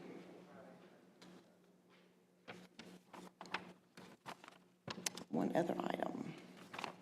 No, this got it. Thank you very much for your time. Thank you so much for being with us. Mr. Chavis, good evening. Thank you for being with us. If you'll state your name, for the record, you'll have 3 minutes. Good afternoon. My name is James Chavis. I'm 2813 Ash Street, Apartment B. As you know, this area they're talking about is part of PAT District 1. So if some of you wondering why I'm here, I want you to know that's our area. I live in PAT 1, District 1. And I'm very concerned because I've seen what these developers has done in our area. And one of this, I sent you these questions, and also this deals with what these people are talking about. The same thing we was dealing with the wheels. Our question has not been answered by our workers that our taxpayers make. So each one of you got these questions I sent to you. And the reason why I'm supporting them, because how many of you been to Twin Lake, right here in Durham, where the same thing has happened on their slide? One lake is beautiful blue, the other one is what? Brown. You can't see it, you can't use it. You can't go out there to even look because you see the disaster that the builders have done right there off of 98, okay? This is true, what's going on. Some of you all are busy doing other things, but it takes the community that they live in to get and bring you the truth. Now, somebody is lying. Are they the people who live in this community lying, or is that the developer lying? Is the developer not telling them all the truth, or the people that live in that community are not telling you all the truth? Because I would ask each and every last one of you, have you been out there to that area? Have you seen that area? Have you talked to the people in that community? Have you really talked to this developer? Or are you just going to take the word of your staff? Because your staff also lies, and we know that. So please, before you vote for this, make sure that each and every one of them go back to the table and sit down and talk and reason these things out. Because if you do, you will find out Durham can go further and quicker with everybody joined together. Because their affordability is not what they're saying. They're saying that we cannot live here today. Well, what about tomorrow? Because if they continue to get what they want, what's going to happen to you next? Thank you. Thank you, Mr. Chavis. Robin Barefoot, thank you for being with us. If you'll state your name for the record, you have 3 minutes. Thank you. Good evening, members of the council, Mayor O'Neill. My name's Robin Barefoot. I live at 6726 Johnson Mill Road. That's in North Durham. I've lived there for 40 years. I've also practiced law for 40 years, estate planning, real estate, business, corporate, and currently philanthropy. I work for a foundation in Charlotte. I'm here to alert the council and to perhaps inspire you to think carefully and to continue your diligence with regard to conservation subdivisions. What was proposed in the Uniform Development Ordinance decades ago when it was first passed as something that would protect the resources of Durham County has, over decades across the nation, been titrated by the development community writ large to become a loophole by which developers can gain quick and ready access to approval from boards and councils such as yours in other states and other jurisdictions, and they can very quickly and often in a by right context, which is our context here in Durham, get approval to go forward with the development. And the challenge with that is that they are not actually preserving or conserving any of the natural resources there, or the neighborhoods, or the people. And the gentleman that just spoke made it clear that if you were to be visible, if you were to go and look at this property, you would see the damage that's being done. What's interesting is that I am a plaintiff in a lawsuit against Durham County with several other individuals in North Durham. We are challenging the approval by the county commissioners of a development called Mason Farms on Preston Andrew Road, which is near Johnson Mill where I live. And we're challenging it because the planning department believes that only an elective number of those statutory requirements under the conservation easement conservation subdivision ordinance have to be approved or presented or accomplished by the developer. And my reading as an attorney of that ordinance and the lawyers that we've hired, their reading of that ordinance would tell you that all 12 need to be met. And the conservation subdivisions that have been approved in Southeast Durham and that are now being challenged not only by these community members, but by other organizations in the state as being violating water and other kinds of environmental concerns. Those were also approved as conservation subdivisions. To my point, you can get in the door as a developer using this theory, this ordinance, and then you can go forward in a manner in which you'd like to do. I had other points. I'd like you to recommend a movie. If you haven't seen it, Kiss the Ground. Kiss the Ground, narrated by Woody Harrelson. Thank you so much. Thank you so much for being with us. Thank you so much, Mayor Pro Tem. All right, thank you for all of you that are here personally with us in chamber. We're now going to turn to our speakers online. I have two indicated. First, Vicki Johnson, and then Tina Motley Pear. We'll start with Vicki Johnson. Madam Clerk, if you can make her hearable. Good evening. Vicki Johnson, can you hear me?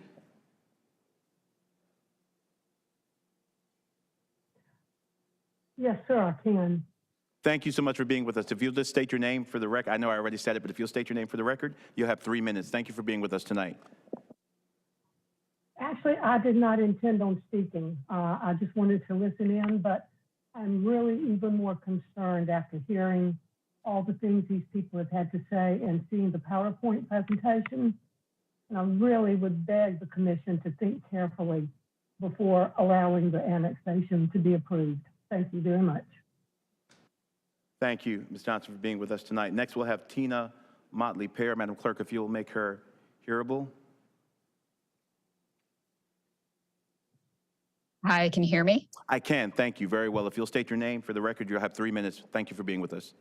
Okay, good evening, Mayor Neal and members of the City Council. My name is Tina Motley Pearson. I live at 2205 Olive Branch Road in Durham. You know, the idea of a conservation subdivision sounds really good. If you happen to read each item that the developer shall do, it sounds great. However, I was shocked to find out that the development and progress on Doc Nichols and Olive Branch Road has multiple violations. In fact, that's one of the ones that the SELC has been involved with. It's in fact a conservation subdivision. I just can't even believe it, because if you haven't been there, they mass graded very close to the residents, and they even caused damage to these houses with their blasting. The sediment and erosion issues have been notorious and part of the reason for the SELC letter. If your mama lived there, you would be pissed. It is so noisy and so messy and muddy and horrible, and the houses have been damaged. So it's also my understanding that Triple Crown Farms was annexed under the premise that it was going to be a conservation subdivision, but then the developers decided to change it after it was annexed. So you have to ask, where's the accountability? Who's keeping tabs on whether all the boxes for a conservation subdivision are checked? Conservation subdivisions are annexed by right under the premise that the developers are abiding by a certain checklist, but we don't see evidence that the developers are abiding by the list. And as far as we can tell, no one holds them accountable for not abiding to the list. So hopefully you can understand the frustration of the residents. Anyone with a conscience would realize this isn't right. There are so many loopholes, workarounds, and blatant non-compliance that it is very difficult to support any of the developments in this area. Thank you very much for listening. Thank you so much, Ms. Pearson, and I apologize for butchering your name. In the little box on my sheet, it stopped at Pear. So please forgive me, and thank you for being with us. All right, colleagues and friends, that ends all of the registered speakers that we had. Before I poll the House for anyone who else might like to speak, Mr. Edens, would you like to respond to anything you heard?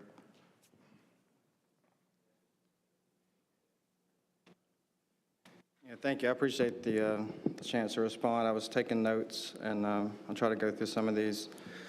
Ms. Carpenter mentioned affordable and workforce housing, which I've met with Ms. Carpenter and I believe her brother a couple times at their house and got to talk to him a little bit. The one thing about this site is, we don't have the builder completely lined up yet, but we are looking at homes that are more on the affordable side compared to the current market. You've got higher interest rates coming on. That's going to bring down prices. Material costs are getting lower. Construction costs are getting lower. So I think it would allow for a little bit more affordable, more workforce kind of housing. I also want to mention this property is within the existing and the proposed urban growth area. I know staff has a proposed line and there's an existing now, but we're inside of that in both scenarios. Mr. Rodriguez, I think the 600 feet, he may have been referring to the notice area required by the code. Whenever we have neighborhood meetings and whatnot, we have to send notices out, but we're not proposing any impact to anyone else's property. Mr. Andrews mentioned environmentally sensitive areas and efficient use. And again, I think that's what the conservation subdivision is. I mean, it specifically saves environmentally sensitive areas. Like the list we're all talking about, I was on Planning Commission when this was passed in 2008, and I know the list intimately, and we've used this several times. And the planning staff is very forceful in making you go down that list, and the word shall is definitely in there, and the word shall is enforced. So they say, number 1 is stream buffers, number 2 is floodplain, number 3 is wetlands, things like that. And this is 2008. This is not a decades old UDO. It was 2008, as I recall. Also on wetlands, we delineate the wetlands for every project before we start. I wouldn't start a project if I didn't know where the wetlands were, because you have no idea what the impact could be. But we've had those delineated. We've had those signed off by the Corps of Engineers and the state. We're designing around it. Our impact permit for the wetlands is below the threshold. It's called a nationwide permit, which is not it's again below the threshold that the state and Corps has always allowed for stream and wetland impacts. Others mentioned Mr. Freeman by Triassic soils. I mean, that's Durham. If we didn't develop in Triassic soils, we just don't develop. The other mention was rock and blasting. Again, we do a geotech report on every project we work on. One of the first things we do is send out a drill rig, and they drill multiple holes across the property in the ground where we're going to have ponds, where we're planning to have roads and things like that, and we check for rock. I checked the report earlier today. Most of the holes, it says rock is anywhere from 13 to 15 foot deep. There's one area where it was maybe 8.6 foot deep, but I'll make the same argument I made before. On sites where the topography is consistently from the road to the rear, and it's consistently in a downward nature, that tends to lead towards minimum depth utilities and actually less grading and less rock excavation, and that's the numbers. Mention of 7 ponds over 235 lots. Well, I mean, we're trying to protect the storm, the water, and that's roughly 35 homes per pond. I mean, most projects, when you see one pond draining 30 to 40 homes, that's very typical, whether you do conservation, a zone PDR, whatever it is. Mention of the contiguous wildlife corridor. Well, if you look at the projects to the east, or to the west and running east, including Panther Creek, which was fought, I was in 2005, that was harshly fought for that 1.69 units an acre. But that corridor exists. It may not be 300 feet consistent all the way, but with the conservation, it's easily 200 feet plus, and the corridor goes all the way down through there naturally. There was a mention of, Ms. Williams mentioned active open space. And things like that. Well, the conservation subdivision does not require active open space. It requires 50% of preservation, but unless it was modified recently. But we're still, as part of our plan, which is, as a side, it's public record and submitted. But we've got trails in there. We've got that was an old sketch that was put up. We have planning a pool and clubhouse and things like that. We're going to be building sidewalk along our frontage on both roads. I mean, if there's a problem with interconnectivity and pedestrian-friendly areas, we are covering that. This continues the connection that's happening in the area. Let's see. Yeah, so I think that's everything. I mean, you can, by right, you can do 1.4 units an acre in our zoned, in city with water and sewer by right. But it would impact, this guarantees 50% of the property doesn't get touched, and it is permanently preserved, and it is maintained by the HOA, and it is permanently recorded in an easement. So again, I think it's a good design and a good use, and I appreciate the opportunity to respond. Thank you. Thank you. Colleagues, I'm going to now turn, since we've gone through exhausted all of the registered speakers, I will, as per usual, check for any other speakers who may want to speak on this item as it is a public hearing, but I will turn now to my colleagues for any questions or comments they may have. Councilmember Hyman. Thank you. For the applicant.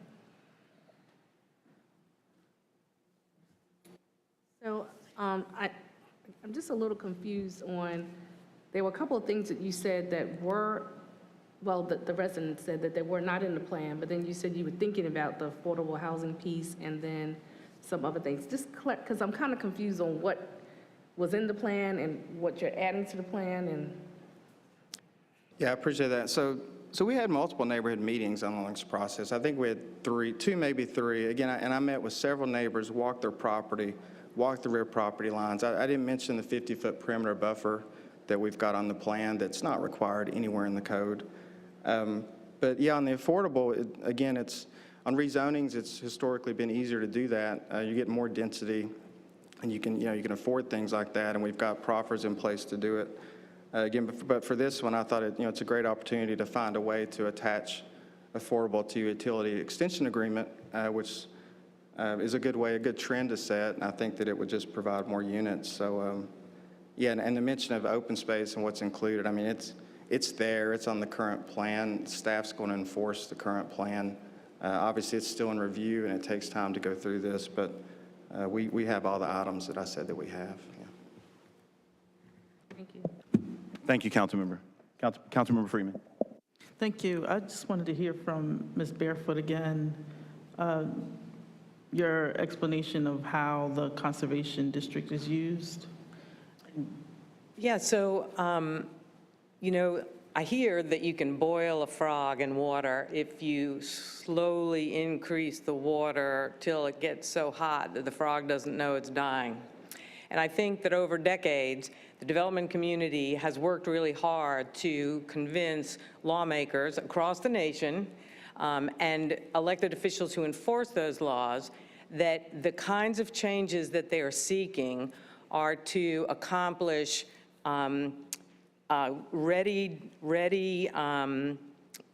forward progress when applications come forward. In other words, they don't want unnecessary delays, nor do we. But I also think that they are looking for opportunities to not necessarily have to reveal the full scope of what their plans might entail. So I think they've made the development process and the application process very favorable to themselves.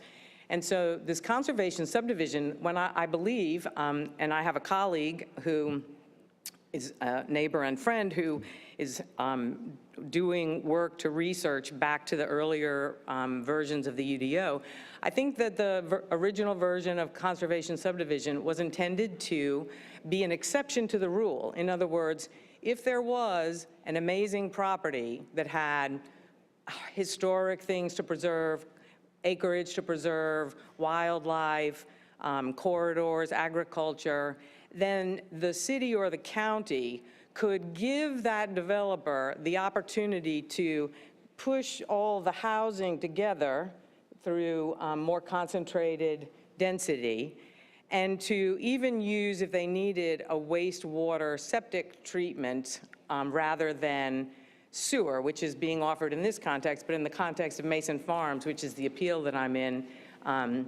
it's not an option because we're way far out in northern Durham County. And so I think that this intention of a conservation subdivision was really to be a very infrequently used opportunity, because I think that it was going to be a rare set of circumstances that really allowed a developer to say, hey, we're going to do all 12 of these things, and that's why we want you to let us consolidate the housing and mass grade to put in a septic treatment system. But I think that by virtue of, again, this narrative about how we can do more affordable housing if things cost less for us to get through the hurdles of good government, the developers, I believe, are abusing this. I think that they are getting in the door with plans. They're getting approval because conservation subdivision sounds great, right? I mean, it does sound really good. But what's happening on the ground is not conserving anything. The damage is very vital. You saw pictures of it, and I've been seeing it myself. And so the real concern here is that the developers, I think, are being given keys to the kingdom, but then they're not really following through. And so, and again, one of the real concerns I have, and my education in this is very short-lived, but affordable housing, I've been told by people who are working in affordable housing, both here in the Triangle and in Charlotte, you cannot build in 2023 affordable housing. You can't build it. What you have to do is find something called NOAH, N-O-A-H, which means naturally occurring affordable housing. There are properties within the city that are both residential and commercial that for a far lower price point could be turned into affordable housing so that folks don't have to try to get to Preston Andrews Road. There's no way someone at 30% AMI or 50% AMI is getting to Preston Andrews, okay? It's 8-9 miles out of town. I'm not even sure they can get to Carpenter Falls from where they might live or work. And so I think the county and the city have, I'd be happy to introduce folks to the people in Charlotte that are now working on their second fund in order to do naturally occurring affordable housing. It requires different funding. It requires venture philanthropy. You have to have patient capital. You can't have the kind of capital that I believe this gentleman probably represents, impatient capital, where they want a return on investment. And they're entitled to their return on investment. But the concern is that the price that's being paid by the environment and by the neighborhoods and ultimately by the city of Durham, I just feel as if, I feel as if there are other strategies for affordable housing. I'd love to talk more about them. I'm not an expert, but I know people who are. And I would love to see that because our firefighters and police officers certainly need affordable housing, but there's so many folks who do. And because no one's going back to work anytime soon because the next epidemic is going to come, there's going to be commercial property to turn into affordable housing. Let's do that work. I'm ready to help. If I could ask you to join us on the March 16th date, if you're available, that would be helpful. Okay, I'm not sure what that is, but I'll follow up with you. But we're taking that deep dive conversation around the real estate and affordable housing, and some of your commentary tonight would be helpful to. I would love to be there. I'll mark my calendar and let you know if I can't be there. Thank you. Thank you. Thank you, Councilmember. Colleagues, anyone else? Questions or comments? Councilmember. I actually had a question for the applicant.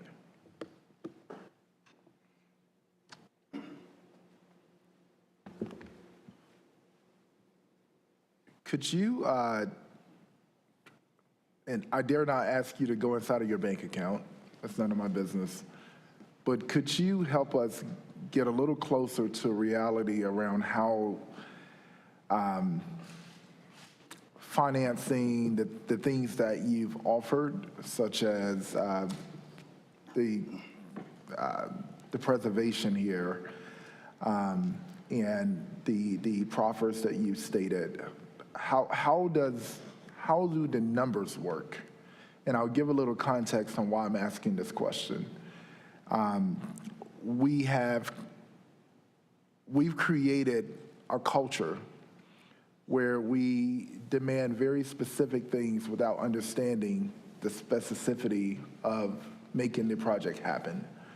And I think that it'll be really, although we keep having these deep dives that are invaluable, I still think that there needs to be a little more discussion. And since you're here tonight in the hot seat, could you break down how this works? Yes, I appreciate the question. And was trying to think through as you were asking the tough question, right? But yeah, I mean, the numbers are different on each project. You know, I'd made a reference earlier to, you know, on rezoning cases, when you go into a project, and often rezoning cases, if you look at it, you know, base densities in Durham, if you say RR is 2 an acre, almost every zoning has a PDR of 4 or greater. So you're looking at sort of a doubling of density minimum almost every time a zoning comes through. When you have that and you run the numbers, and it's very important that you can spread costs among more units. I mean, every number is based on a per unit development cost and a per unit land cost and permitting, and all goes in. So the calculations are different for each one. On the ones that are zoned, you've got more flexibility, and we've tried to do that. You know, we've had a 15% recently. On ones like this, where you're doing a translational zoning, and you know, it's 264 homes allowed. We're not hitting that max. I mean, it's around 230. I think we're like 231 right now. That's a different calculation because it's you know, a little bit lower density. Obviously, we know that going into it, but it's just different, you know, different finances. I mean, it's not easy, and it's not just a matter of, I mean, I know the numbers, I can run the numbers, and I've done it for a long time, but it's not just a matter of running the numbers. I have to find builders who are willing to do what I'm asking them to do. You know, we're land developers, we do horizontal, but, you know, I don't build vertical construction, at least not yet. So we got to find a builder that's willing to do that. You know, we found some good builders on past projects. But this is not, you know, we try to financially try to hit singles and doubles on our projects. I mean, we've had a lot of projects, but not all of them make it to fruition, and there's a lot of money spent, which that's our risk, and that's on us, but there's a lot of money spent to get to these projects, to these points, and sometimes they fall through. They don't get zoned, things happen, and it affects everything because all the projects are affected. But I think the finances, you know, they support the 3 finished pads out here. If I could do more, I mean, I would be trying to do more, but again, I think it's a great precedent to attach it to the utility agreement, and I hope that answers your question. Okay, thank you. What is some of the other feedback that you've gotten? Because when I look at the map here, there are a lot of houses out here, a lot, and I don't want to be facetious here, but based on what I'm hearing, we need to clear these houses out and get back to just the land being natural. Because I don't know how we have all of these homes and we can't put more here in this type of format. So I'm just trying to better understand what is being asked, and I want to know what these thousands of people who live out here are saying. So if you could generalize that. As far as what is some of the feedback that you've gotten since walking throughout the neighborhoods and talking to folks? I mean, it's consistent, you know, slightly negative at times, cooperative at times. I mean, I know a lot of the individuals here this evening and have conversations with them outside of this. I mean, a lot of the feedback is the same. You know, it's a lot of rock, it's a lot of environmental concerns, which I understand, but again, you can't argue that 50% of this site is not going to be preserved. It's just an argument that can't be made because city staff's not going to allow that to happen. They won't plat a lot until we have the open space platted for the development. So again, it's, you know, there's concerns about growth, which obviously I understand, but I just reiterate, this is, you know, roughly a 1.7 unit an acre. Got a couple different product types. We'll have some 30-foot and 40-foot product. But just, you know, a lot of concern about growth, and try to address it best I can. But thank you. I have a question for one of the residents. Councilman Williams, if I might just give a notice that we are close to the top of the hour. So at 9 p.m. we'll be taking a break. Well, around 9 p.m. we'll be taking a break for our closed captions. So just wanted to give a 3-minute warning. Heard. Ms. Andrews, would you like to answer this question? Or is it to your interpretation that the current development is causing the high turbidity levels and the other issues with the water out there now? Yes, I would concur that. All right, so my concern there is Falls Lake has been an issue It was developed in 1981, and it became an issue in 1983. And it's only continued to be there. So I just want to make sure that what is happening now, considering Durham has some of the strictest rules across the state, I want to make sure that I'm not missing something there. Right. That the current development is causing the issue that is reported back in 1983 and continuously so. Yes, and I follow you all. This is something on your website, as the City of Durham website, that has the report card on the various creeks. So this is coming directly off of your website, where they get a grade every 2 years. And so 2021 was the last time a grade was given. It has not been updated in 2023. And so as you know, we've been following this and watching the turbidity. And I don't want to embarrass the reporter, but she's in the room that went with me this past week. Mr. Freeman and myself went, and we saw, it happened to be the day after a heavy rain, and I'm not going to say the development name, but the red water was pouring off the site. It was pouring. The pipe out the side was pouring, but it was also going around the double silt fence, and I know that's something that's in the plan tonight. Matter of fact, I was out there on Friday and I saw Ryan. Thank you.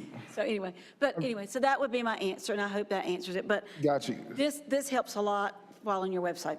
Got you. The water, the land out there, the dirt is clay dirt. Is that? It's Triassic Basin soil, which is clay dirt, yes. And turbidity is cloudy water, right? It is making so that you cannot see, and the meter that is used is put in there. If you haven't seen it, it's pretty amazing. It's not mine because it's very expensive. Gotcha. And it measures it, so yes. So it's going to be cloudy when it rains. It is, but the devices that we have on site are hoping to stop that, which is why Ryan's amendment is so important tonight. And that's another thing, like, what is the urgency? Let's please get these amendments passed. That's what I beg every week. Thank you so much. And the urgency is clear, as we all know. There's a lot of people moving here. We can't stop that. I understand, but Good deal. we need those amendments badly. Thank you. Got you. Thank you. I will suspend, and I do have another comment. I'll suspend until after. Thank you, Councilmember. We will be in recess until 9:10. We'll gavel back in at 9:10. Thank you all.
Durham Creek Week is just around the corner, and there are a number of ways that you can discover our waterways and help to clean them up. The week-long event is set for March 18th through the 25th and is a time to find out more about our role in protecting local rivers and streams. Since it started in 2009, over 4,100 volunteers have collected nearly 190,000 pounds of litter. While there will be cleanups and volunteer work days throughout the week, there will also be fun creek and trail exploration events. Most of the events are in person, but some will be held virtually as well. If you are part of a group that wants to help with the cleanup, you can register for a specific site or get assigned to one. If you're registering as an individual volunteer, you can learn more about the available events at durhamcreekweek.org. You can also follow updates with hashtag Durham Creek Week on Facebook, Twitter, and Instagram. Can you tell me what the difference is? I'm sure some of our viewers would like to know what the difference is between maintenance and repair. Yeah, so maintenance, that's more like pothole repairs, doing patching, things like that, small, so you're thinking about small scale work. That's maintenance. So repair, that would actually fall in our paving program. We're doing large sections of roads. So entire neighborhoods, you know, miles of roads versus small little sections. So Tasha, how do you determine what kind of repairs are actually needed on a street? So there are various factors that we consider. First is the PCI, what is the condition of the road as it was last rated? And then we look at the condition of the road in real time. So if the road is in good condition, we perform a specific category of repairs. If the road is in fair condition, there's another category of repairs. And if it's in poor condition, yet another category that we can apply. Cracks and the type of distress also impacts the type of treatment you will see even within the good to fair category.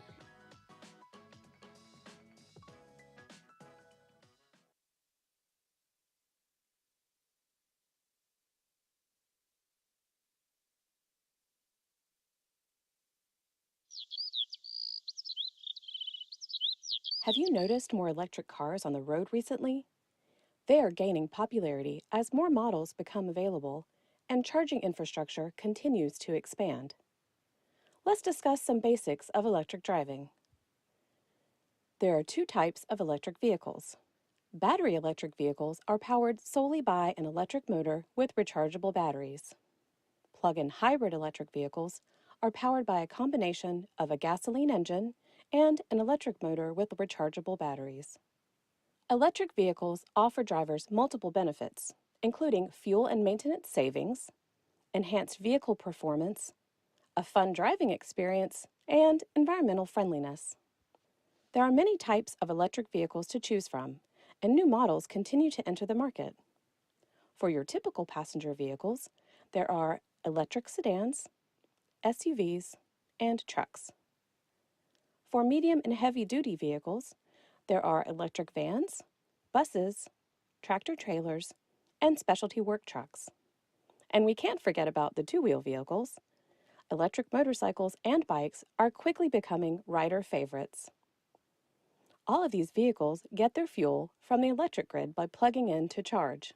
There are 3 levels of charging: Level 1, Level 2, and DC fast charge. Level 1 charging uses an adapter to plug into a standard 120-volt outlet, providing around 3 to 5 miles of range per hour. Level 2 charging uses a 240-volt outlet and provides 12 to 60 miles of range per hour. Level 2 charging stations can be installed at home and are commonly found in public locations, including shopping centers, downtown communities, multifamily housing, and workplaces. DC fast charge stations provide the quickest charge, adding about 60 to 80 miles of range in 20 minutes. DC fast charging is usually located in high-traffic public spots and along highway corridors. While drivers tend to do most of their charging at home, there are multiple apps and websites to help locate public charging stations. With electric vehicle and charging options growing daily, drivers are zipping around their communities and traveling the country cleanly and quietly, with plenty of places to plug in along the way. That's a lot of people for a parking day. You sure you don't want a surface area on the ground, a little more? So the concept is it's a rooftop. Okay. But you're inviting the city to it. Yes. It's a big city.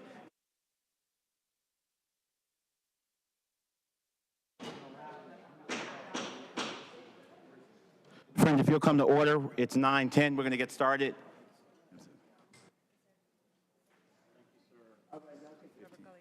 Okay.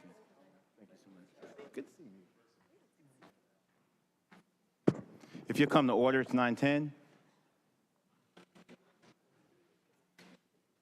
15, yeah. Summoning our colleagues. We'll give a few minutes for our colleagues to get back. Oh, I'm doing. Okay, I'll do it.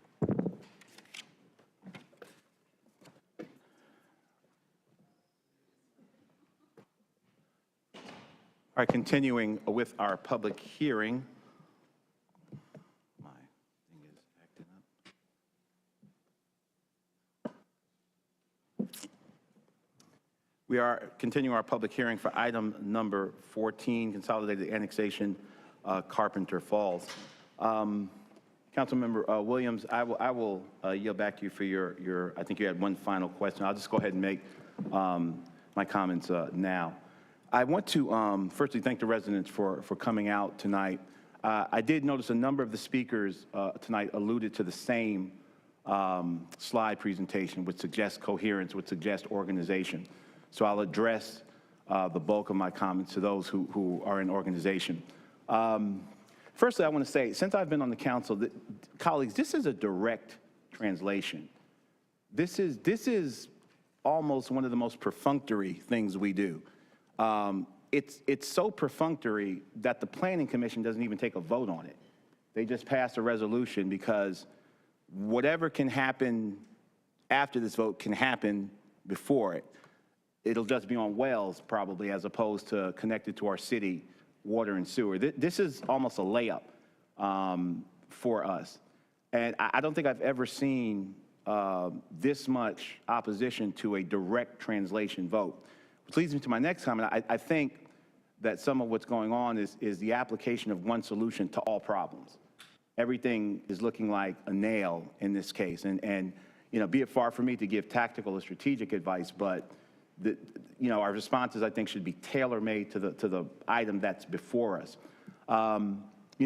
America's had a challenging history, but part of the genius of our system here in America is that we're democracy, we're deliberative. Our system of jurisprudence is adversarial. I don't know who's going to prevail in any upcoming litigation, but I do know that, one side has an opinion and another side has an opinion, and we'll hash it out.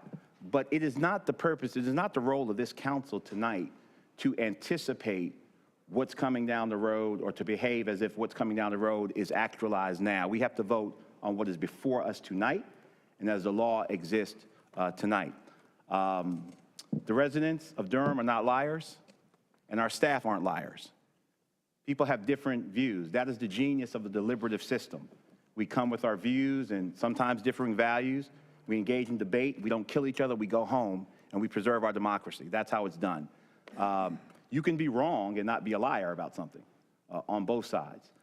So I do want to say that. But for tonight, I'm supporting this because it's a direct translation. We're not being asked to rezone anything. What it's zoned for now will just change over to the city. And I think that, this approach of, and final comment, it's clear, and I think Preserve Rural Durham has been clear that the goal is a moratorium until we adopt the UDO amendments. And I do not support a moratorium. I do also want to say, just from a tactical and kind of a message crafting point of view, if the issue is damage to the environment, then why quibble over the number of affordable housing units? If the issue is damage to the environment, what difference does it make? Is the suggestion that, well, if we cross the threshold of 10 affordable homes, we'll forget about the environmental damage and let it go? So the notion that it's not enough, I think, is a bit of a red herring. If the issue is environment, then whether it's one unit of affordable housing or 18 or all of it out there, I think that there's something to be said about message crafting and making sure it's not contradictory when it's presented. But this is a direct translation. We don't get many layups on the council. It has historically been perfunctory. Again, so much so the Planning Commission doesn't even vote on this. They just pass a resolution saying, yeah, this is a direct translation. I think that should be kept in mind as we proceed with the rest of this discussion this evening. I'll be supporting this direct translation. Thank you. Colleagues, council members? Councilmember Caballero. Yeah, I just wanted to have a little bit of understanding. So the affordable housing to the utility extension agreement, we have never had one of those, if I'm...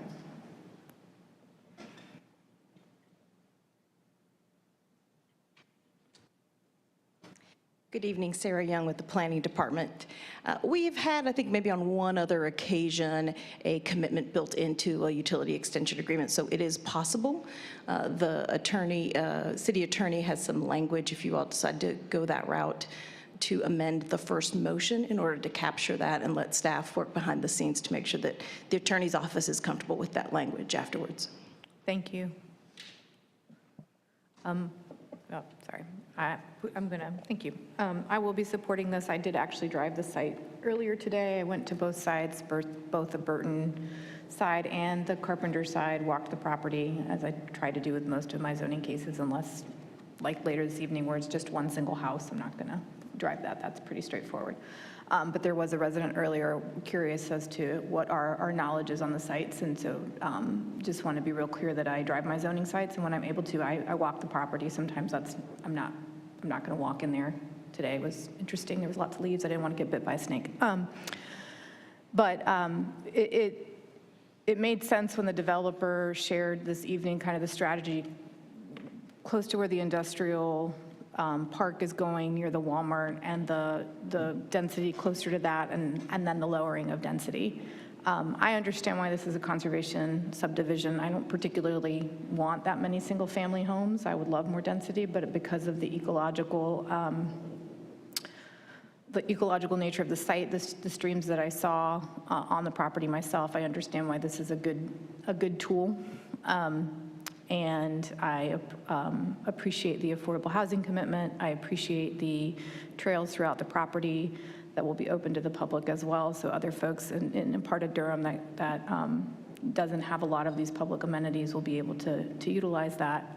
So these are all things that I think are important and positive. I know that we've had several residents who have now been here many months. I do find it interesting that it started specifically in the Searles Basin and now has moved into other geographic areas of Durham using the same arguments. So I am a little bit curious about that. And just the other thing I do want to highlight, and it is something that I've noticed a lot, when I drive my sites, when I go into these neighborhoods, because I often will drive the site and then, if I can, depending on how much time I have, several of the surrounding communities around. So if I see a few subdivisions, I drive them. I want to see what's it look like in there, how close are the houses, what's the layout, how's the connectivity, what are we doing, and are we doing it well? And the one thing I have noticed is how diverse these neighborhoods are. Most of the folks that I know who've been able to buy in Durham since 2015, this is the part of Durham they've been able to buy in. And these folks are Black and brown. And that's important. Our inner core neighborhoods, unless you are gentrifying in parts of East Durham, are not affordable. You can't afford to do infill development in these places because it's too expensive. The dirt itself is so expensive. It's for millionaires at this point. It's not even for comfortable people. It's literally for millionaires. So if we don't build housing around these areas, we are pricing out a lot of folks. And the folks who are getting priced out are often our Black and brown professionals. And that's reality. And I will continue to support things, especially when developers go beyond the basics of and give us affordable housing and think more about the environment. And I'm glad that we have some of the soil and erosion text amendments later on. Those are also important, and I'll also be supporting that. Thank you. Thank you, Councilmember.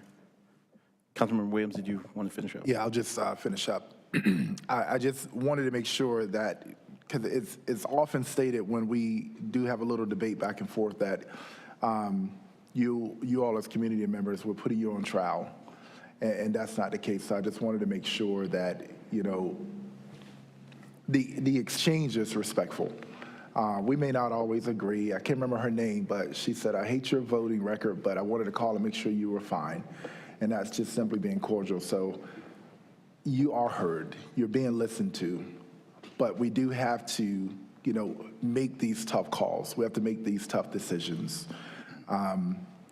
Again, another trend was set tonight, you know, and we don't have the luxury of stopping clay dirt when it rains from being tomato soup. We just don't have it. And because of you all, Preserve Rural Durham, the same folks that come in here every single meeting, because of you, you've inspired me to really dig deeper into this. And what I learned was that Durham has the most strict water management requirements out of the entire state.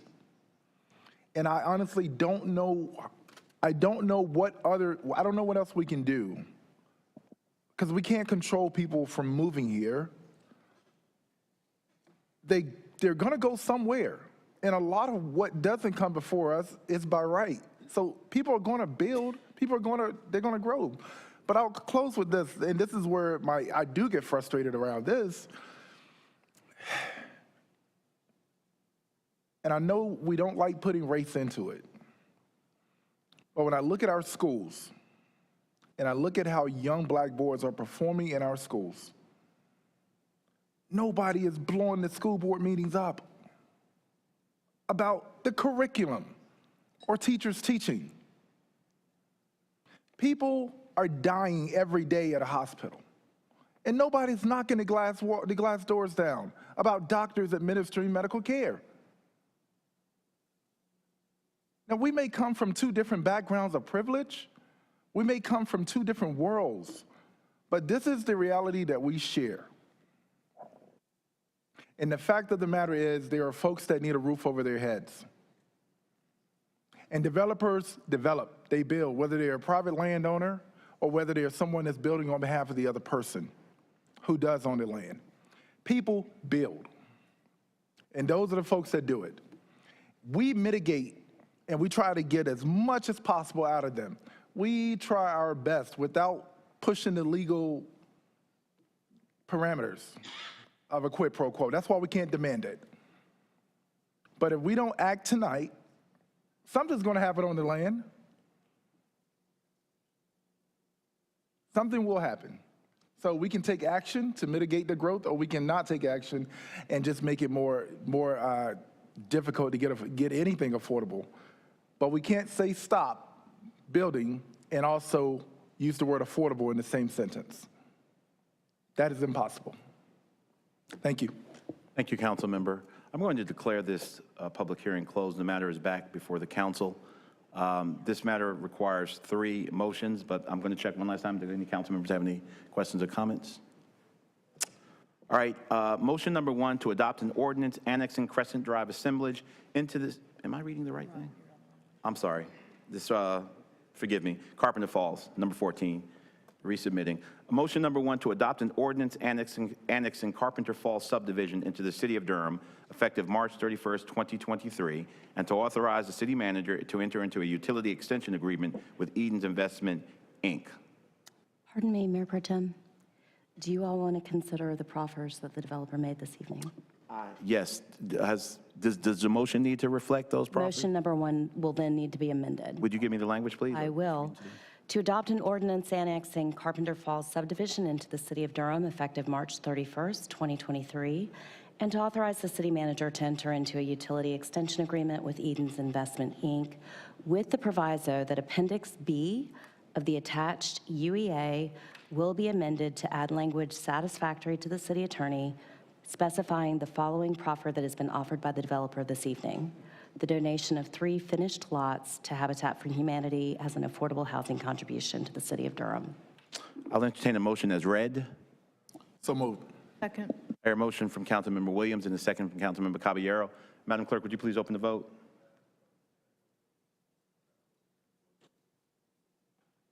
Madam Clerk, would you please close the vote and report out?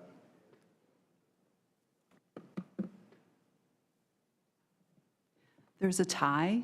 The vote is 3-3 with Mayor O'Neill, Councilmember Freeman, and Councilmember Halsey-Hyman voting no. A motion fails. Do we need to carry on? We don't need motion number 2 if motion number 1 fails, correct, Counselor? Correct. All right. I do have a question, Madam Attorney. When in the past, when proffers have been offered by developers on the spot in real time, I know that there has been some exchange between staff capturing it, and I can't recall the motion ever being amended. Should that be the process going forward? Is there? The reason that that was the process this evening is because we don't have a development plan before the council. Got you. Absolutely. Thank you. To my colleague, Councilmember Hyman, for item number 15. Thank you, Mayor Pro Tem. The next item on the agenda is number 15, Consolidated Annexing Crescent Drive Assemblage. I'm going to ask for a report from staff. Thank you, Mayor O'Neill, Mayor Pro Tem Middleton, and honorable council members. Brooke Roper with the Planning Department. A request for a utility extension agreement, voluntary annexation, and initial zoning map change has been received from Terry Naranjo of Stewart, Inc. for 4 parcels of land totaling 5.37 acres and located along the intersection of Crescent Drive and Wendell Road. This annexation petition is for a contiguous expansion of the primary corporate limits. The current zoning is residential suburban 20. For the initial city zoning of this site, if the annexation is approved, the applicant proposes to change this designation to residential compact with a development plan to allow for the construction of up to 107 multifamily units, including apartments and a minimum of 15 townhouses. This request received a recommendation of approval from the Planning Commission on November 15th, 2022, by a vote of 8-1. The properties are currently designated Design District on the future land use map. The proposed residential compact with the development plan zoning is consistent with the designated use shown on the future land use map. If the proposed zoning is approved, there will be no change to the future land use map designation of Design District. As a reminder, 3 motions are required for this application. The first is to adopt an ordinance annexing property and entering into a utility extension agreement. The second is to approve the zoning ordinance, and the third is to approve the consistency statement. Thank you. Staff and the applicant are available for questions. From staff, and I'm going to declare this public hearing open. First, are there any questions from staff from the city council members?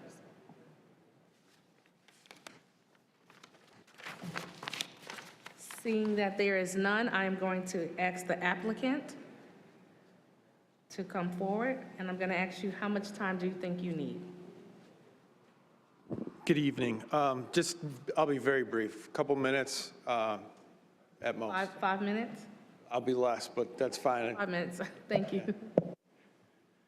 Thank you very much. Good evening. My name is Andrew Bodewis.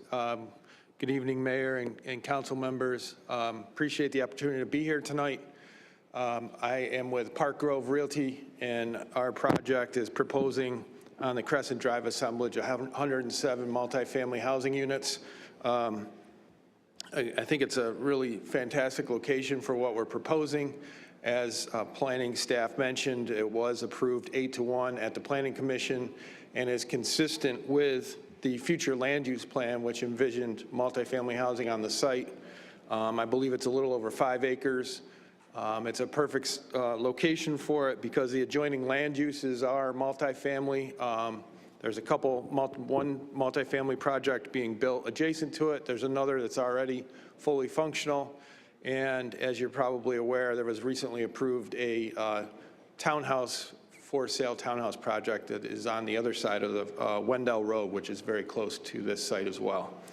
At the Planning Commission, we discussed our proposal, and we had considered some townhouse units on the site, and the Planning Commission asked us if we would make that a pledge to be part of our proposal, and we agreed to do that.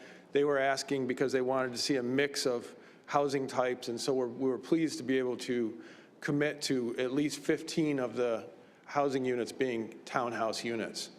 The proposal includes a mix of 1, 2, and 3 bedroom apartment homes. The majority are 1 bedroom, but there's a mix of 2 and 3, and the townhouse units will be part of that mix as well. Again, we think it's a fantastic location. It's off of Farrington Road, has access to all the amenities, always been envisioned, I think, since the future land use plan was proposed to have multifamily on the site. So I also want to introduce with me from Stewart, Tim Somerville, who's the engineer representing the project, and I think he has a few comments as well about our project, and then I'm happy to take any questions. Thank you.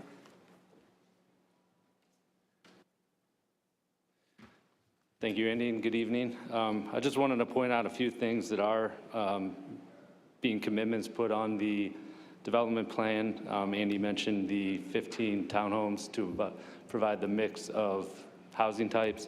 We're also proposing a 10-foot wide multi-use path along Crescent Drive with streetscape amenities. We'll be improving Wendell Road. It's an existing City of Durham right-of-way. It's currently a gravel road. We'll be building out full curb and gutter and sidewalks on both sides of the street. And we're providing detention for the 100-year storm event, which is above the UDO requirements. So with that, we're here for any questions you may have.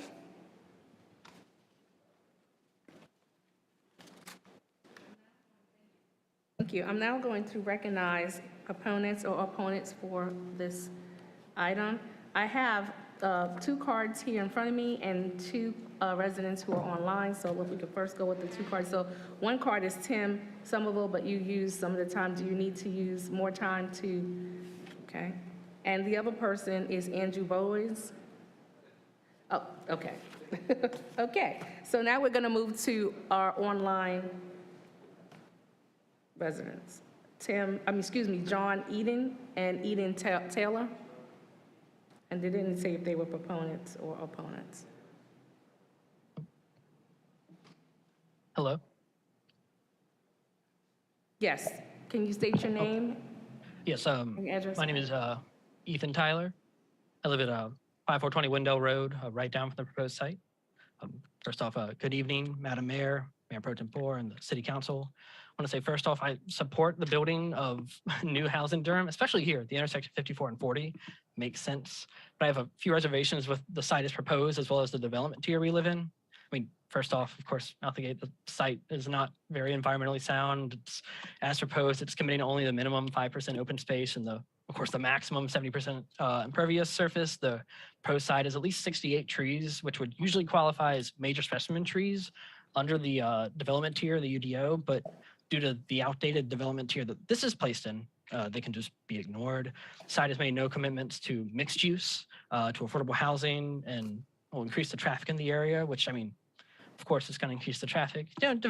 More people tend to, but I think this is important to state because given the roadway capacity numbers, this isn't happening in a vacuum. As I'm sure you're all aware, there are about 6 odd other developments in this immediate region right here, all of which will add to the roadway capacity, but since none of them are built, they're not measured against each other, but combined, they would outstrip the current roadway capacity.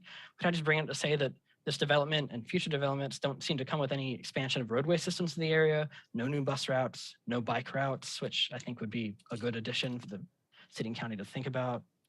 But these problems are not the applicant's issues alone, of course, because a lot of them are tied to the wider problem, which is the failed light rail development tier, the compact development tier. There's no light rail coming. There's no major transportation infrastructure hub here, yet applicants keep planning to develop and keep and improve the highest density levels of 20 units an acre with the worst case minimum environmental concessions and, of course, no mixed use. in line with development tier here, the applicant and other proposed developments here are just building massive car-centric apartment complexes with equally massive parking lots. They're not offering mixed use. There's no open space. There's no tree retention or any sort of environmental concessions. A comment that was made from the Durham County Planning Commission said, quote, one of the landowners stated that they had cooperated with the authorities on the proposed development of surrounding properties based on the fact that the light rail would be coming through the area. And now, due to the cancellation of the project, was left stuck in this area of high density development. Like, people here don't want this and only this, only apartments, no mixed use, no environmental concessions. Like, without mixed use, without infrastructure expansion, interconnected roadways, just turning this into a car-centric wasteland, frankly, with no interconnectivity, no walkability, just apartment cul-de-sacs. I want there to be good development here. I live here. I would want mixed use. I want walkability. I want environmental concessions. As part of this, I urge you not just to think about this with the project and vote it down, but in conjunction, think about re-tiering with the county this area for the light rail. There's no light rail coming. We can't just have the maximum density here with no mixed use. Thank you. Mr. Mr. Taylor, your time is up. Thank you. We're going to ask for the next speaker, which is Ethan Tyler. What's him? Okay. John Eden, excuse me. Thank you. Can you hear me? Your name and address. My name is John Eady. I live at 5708 Crescent Drive, which is one of the properties under consideration for rezoning. I have lived here since 1977. There are many reasons that this rezoning should move forward, but I would like to just focus on two. The first reason is that 20 years ago, in 2003, Durham recognized that the Lee Village area was an ideal solution to help solve the housing shortages predicted by the rapid and continuous growth of Durham and Chapel Hill.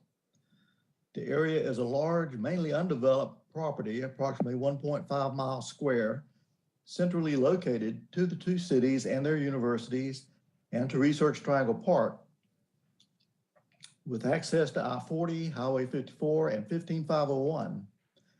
The potential benefits for the development of Lee Village were a major factor in the location of a light rail transit station to assist with the envisioned growth. Although the light rail transit is no longer with us, the reason for that project certainly is, that is the rapid population increase of Durham. That increase has exceeded the expectations generated 2 decades ago. These people need a place to live. Lee Village is still that place. The second reason I support the proposed rezoning is that I think the Park Grove development plan is more in keeping with the original vision for Lee Village as a walkable, livable community. It is a mixture of smaller apartment buildings and townhomes with a smaller footprint compared to the apartment complexes adjacent to us. It will make a nice transition from the current 4-story block buildings to the north and east of us to what I hope will be a less obtrusive development of the land to the south and west of us. Personally, if I were just moving into this area, I would much prefer living in the Park Grove community rather than the high-rises going up around us. I am hoping that Park Grove will set the standard for the future development of this area. For these reasons, I support the approval of the rezoning application. This area has been under development pressure for 20 years. Now is the time to make the Lee Village concept a reality. I urge you to vote for the approval of the rezoning request. Thank you for your attention. Thank you, Mr. Eady.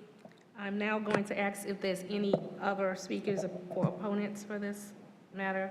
If not, I'm going to ask the applicant, do they want to come back and do any opponent rebuttals? No? I now declare this public hearing to be closed and matter is back before the council.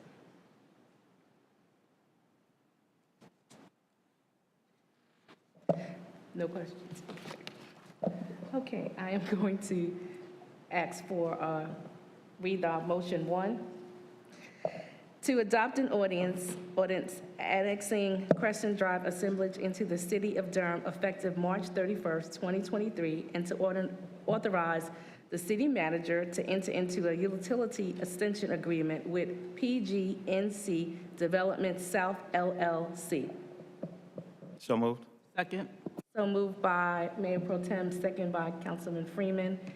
Madam Clerk, can you open the vote?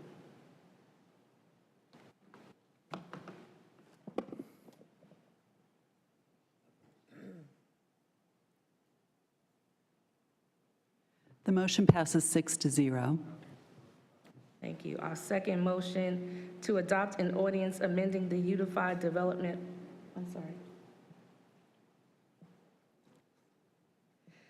Motion number 2, to adopt an ordinance amending the Unified Development Ordinance by taking property out of the residential suburban -20 RS-20 Falls/Jordan District B, F/J-B, Major Transportation Corridor I-40, MTC I-40, county jurisdiction, and establishing the same as residential compact with a development plan RCD Falls Jordan District -B, F/J-B, Major Transportation Corridor I-40, MTC I-40, city jurisdiction.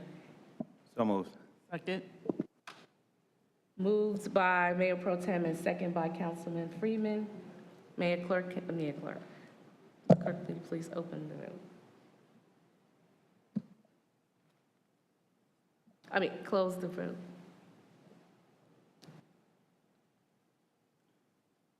And the motion passes 6-0. I didn't get to vote. Okay. And our third motion, to adopt a consistency statement as required by NCGS 160D-605. So moved. Second. So moved by Mayor Pro Tem, second by Councilman Freeman. Can you please open the vote? Can you please close the vote? And again, the motion passes unanimously. Thank you. Good job. We now turn to item 16 and 17, which will be conducted by Councilwoman Caballero. Congratulations, Dr. Hyman. You did really well. She's been a little apprehensive about this process, but I'm determined that each and every one of us will be able to carry a meeting from beginning to end. And so this is her first time carrying through 3 motions, so congratulations, you did well. We'll turn to one of our more seasoned councilwomen to carry us through the next 2 items. And then we'll end with another seasoned counselor who will take us to our last one tonight. Very good, Dr. Hoseheimer. Thank you, Mayor. We'll now hear from staff on item number 16, Consolidated Annexation Fondcombe? Not 100% sure. Maybe you'll be able to help us out.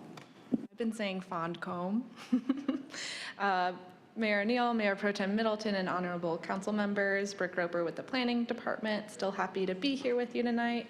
A request for utility extension agreement, voluntary annexation, and initial zoning map change has been received from Cade Shemahorn for 1 parcel of land totaling 0.91 acres and located at 101 Short Street. This annexation petition is for a contiguous expansion of the primary corporate limits. The applicant intends to annex this property to facilitate the construction of 1 single-family home. The current zoning is residential rural. For the initial city zoning, this site, if annexation is approved, the applicant does not propose to change this designation and build a single-family home. Does propose to change this designation to build a single-family home. Apologies. The properties are currently designated low-density residential on the future land use map. If this annexation is approved, staff recommend changing the FLUM designation to very low-density residential. As part of this annexation petition, the applicant is not seeking a change in the underlying zoning district. A direct translational zoning is one in which the existing zoning is translated to the identical city zoning district upon the annexation of the property into the city limits. A translational zoning does not include a development plan, and any future development may proceed according to what the zoning would allow. While the current use of the property is a single-family home, future development under the existing zoning residential rural allows for agricultural activities, single-family residential development on lots of 1 acre or greater, and conservation subdivisions. Commercial and industrial development is prohibited in the residential rural zoning district. As a reminder, 3 motions are required for this application. The first is to adopt an ordinance annexing the property and entering into a utility extension agreement. The second is to approve the zoning ordinance, and the third is to approve the consistency statement. Thank you. Staff and the applicant are available to answer any questions. Thank you, Ms. Roper. I think the applicants are here. I don't know if you all want to make any comment at all. Perfect. Thank you. I have no speakers signed up. I don't think anyone is here. Oh, I need to declare the public hearing open. I've declared the public hearing open. Apologies for that.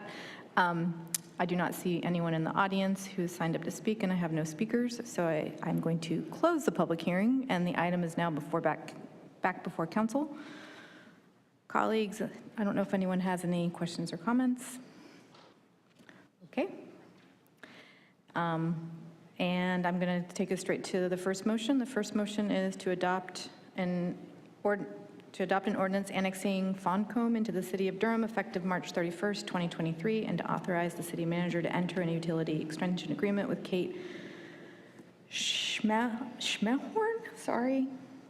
and Caitlin Sapp. And Caitlin Sapp.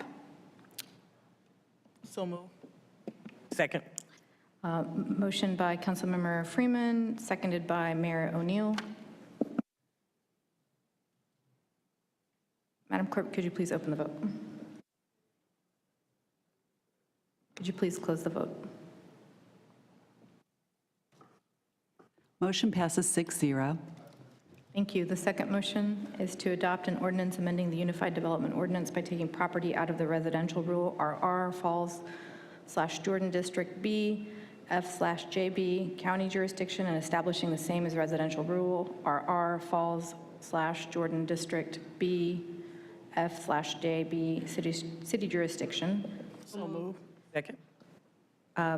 Moved by Councilmember Freeman, seconded by Mayor O'Neill. Madam Clerk, could you please open the vote? Could you please close the vote? Motion passes 6-0.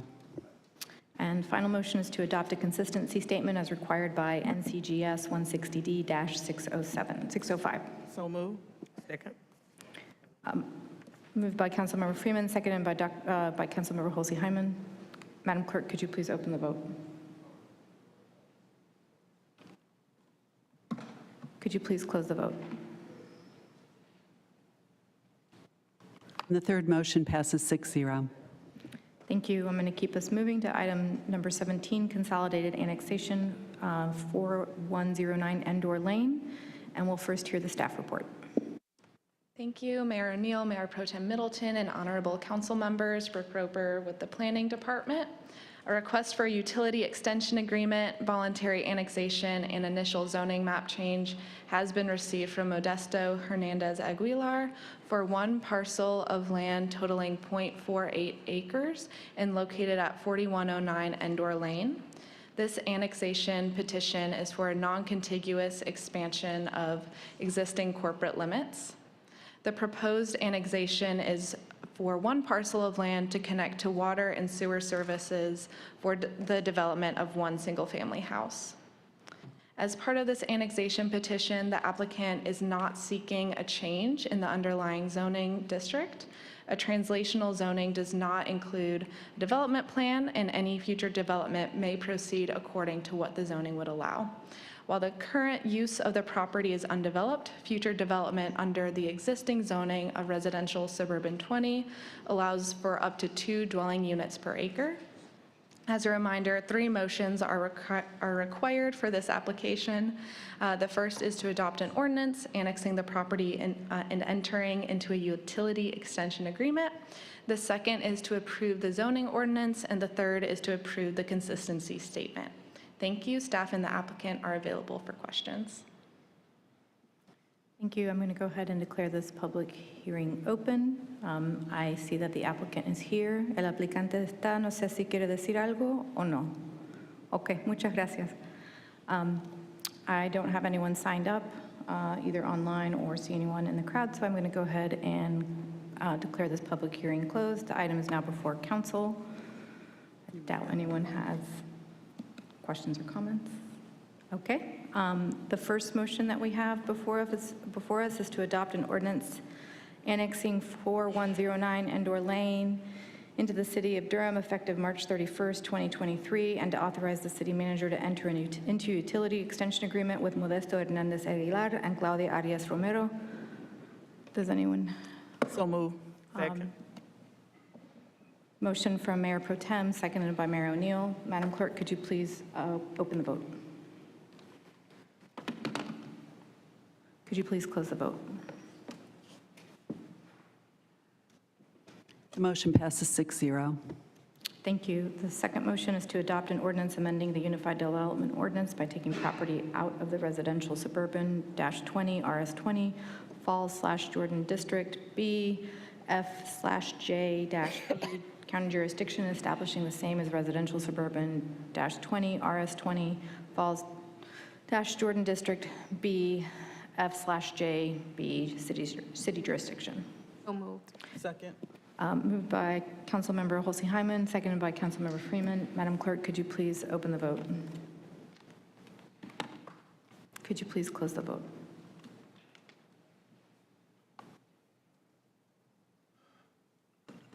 The motion passes unanimously.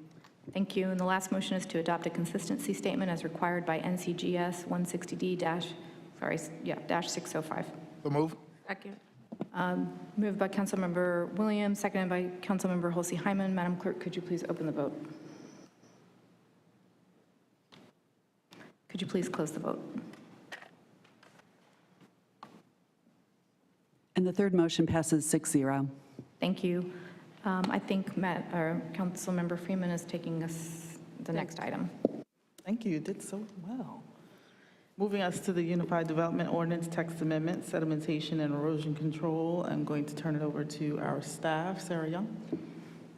Good evening, Mayor, Mayor Pro Tem, and council members. I'm Sarah Young with the Planning Department. I'm joined this evening by Ryan Eves, who manages the county's Stormwater and Erosion Control Division and who has led the development of these proposed changes. This text amendment, case TC 22-00005, proposes revisions to the sedimentation and erosion control standards of Section 12.10 and the enforcement and penalties provisions of Section 15.5 of the Unified Development Ordinance. The purpose of these amendments are to address ongoing concerns regarding soil erosion during the development of larger sites, to increase design and implementation requirements in areas with triassic soils, and to provide additional tools for enforcement. The Planning Commission unanimously recommended approval on January 10th, and the Board of Commissioners unanimously approved these amendments on February 27th. If approved tonight, the amendments will become effective upon final approval by the Sedimentation Control Commission. Two motions are required for this item, one to approve the ordinance to amend the Unified Development Ordinance, and the second to approve the corresponding consistency statement. And both Ryan and I are available for questions. Thank you. I'm turning to my colleagues. Any questions? If there's not, and I don't have any cards, I'm checking with Madam Clerk. Are there any questions online? If there's not, I will close the public hearing and bring it before council. If colleagues, do you have any comments? I will just share that I'm grateful for staff for moving this along as quickly as they have and appreciate the diligence in making sure that we do have more tools for enforcement. I will take a motion on. I do have a quick question. Would this, is this going to further our position? Recording stopped. Is this going to further our position on just the water management matters we have? Like, is it going to make it, I guess, the enforcement of it, is it going to make what we're dealing with housing better, the development? It is going to help with some of the environmental concerns. That's the ultimate goal. how it does give us a new tool for enforcement with the implementation of stop work orders. It will require some new things, but many of those things we're codifying some of the things we're already asking for when we do our inspections, when we do our compliance efforts on sites already. So I guess the answer is yes, it's going to help with the environmental concerns that we're dealing with. Thank you. I look forward to the results. Thank you. Any other questions?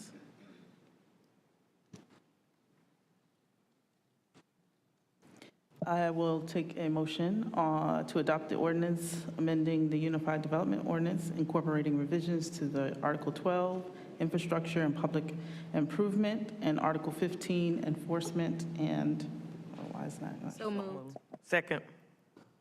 I heard a motion by Dr. Hosley Hyman, Councilmember Hosley Hyman, and a second by Mayor O'Neill. Madam Clerk, can you open the votes? And close the votes? And report out? The motion passes 6-0. Thank you. That is all for this evening. We have a second motion. Our second motion.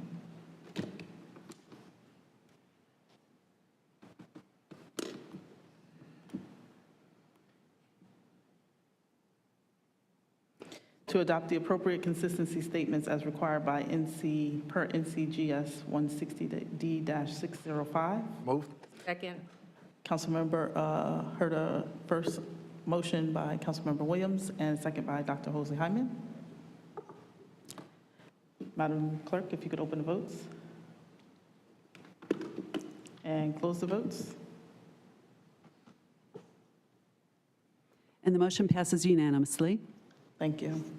Now that is all for this item. Madam Mayor, I turn it over to you. Thank you. I'd like to thank you all for a great meeting tonight. Doing the people's business. I want to check and see if there are any other matters to come before the council tonight. All right.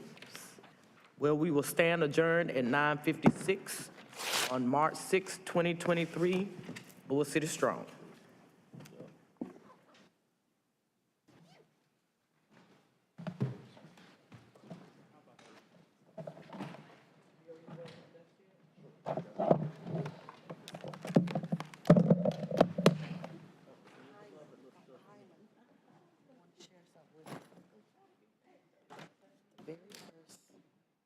Black female was appointed to the city council in 1978. Her name was Carolyn I. Thornton. 1978. 1978. Wow. She was a social worker. I heard you say that down there. Yeah, I said I don't know. I said I didn't know if I was. Well, Yeah. that's why.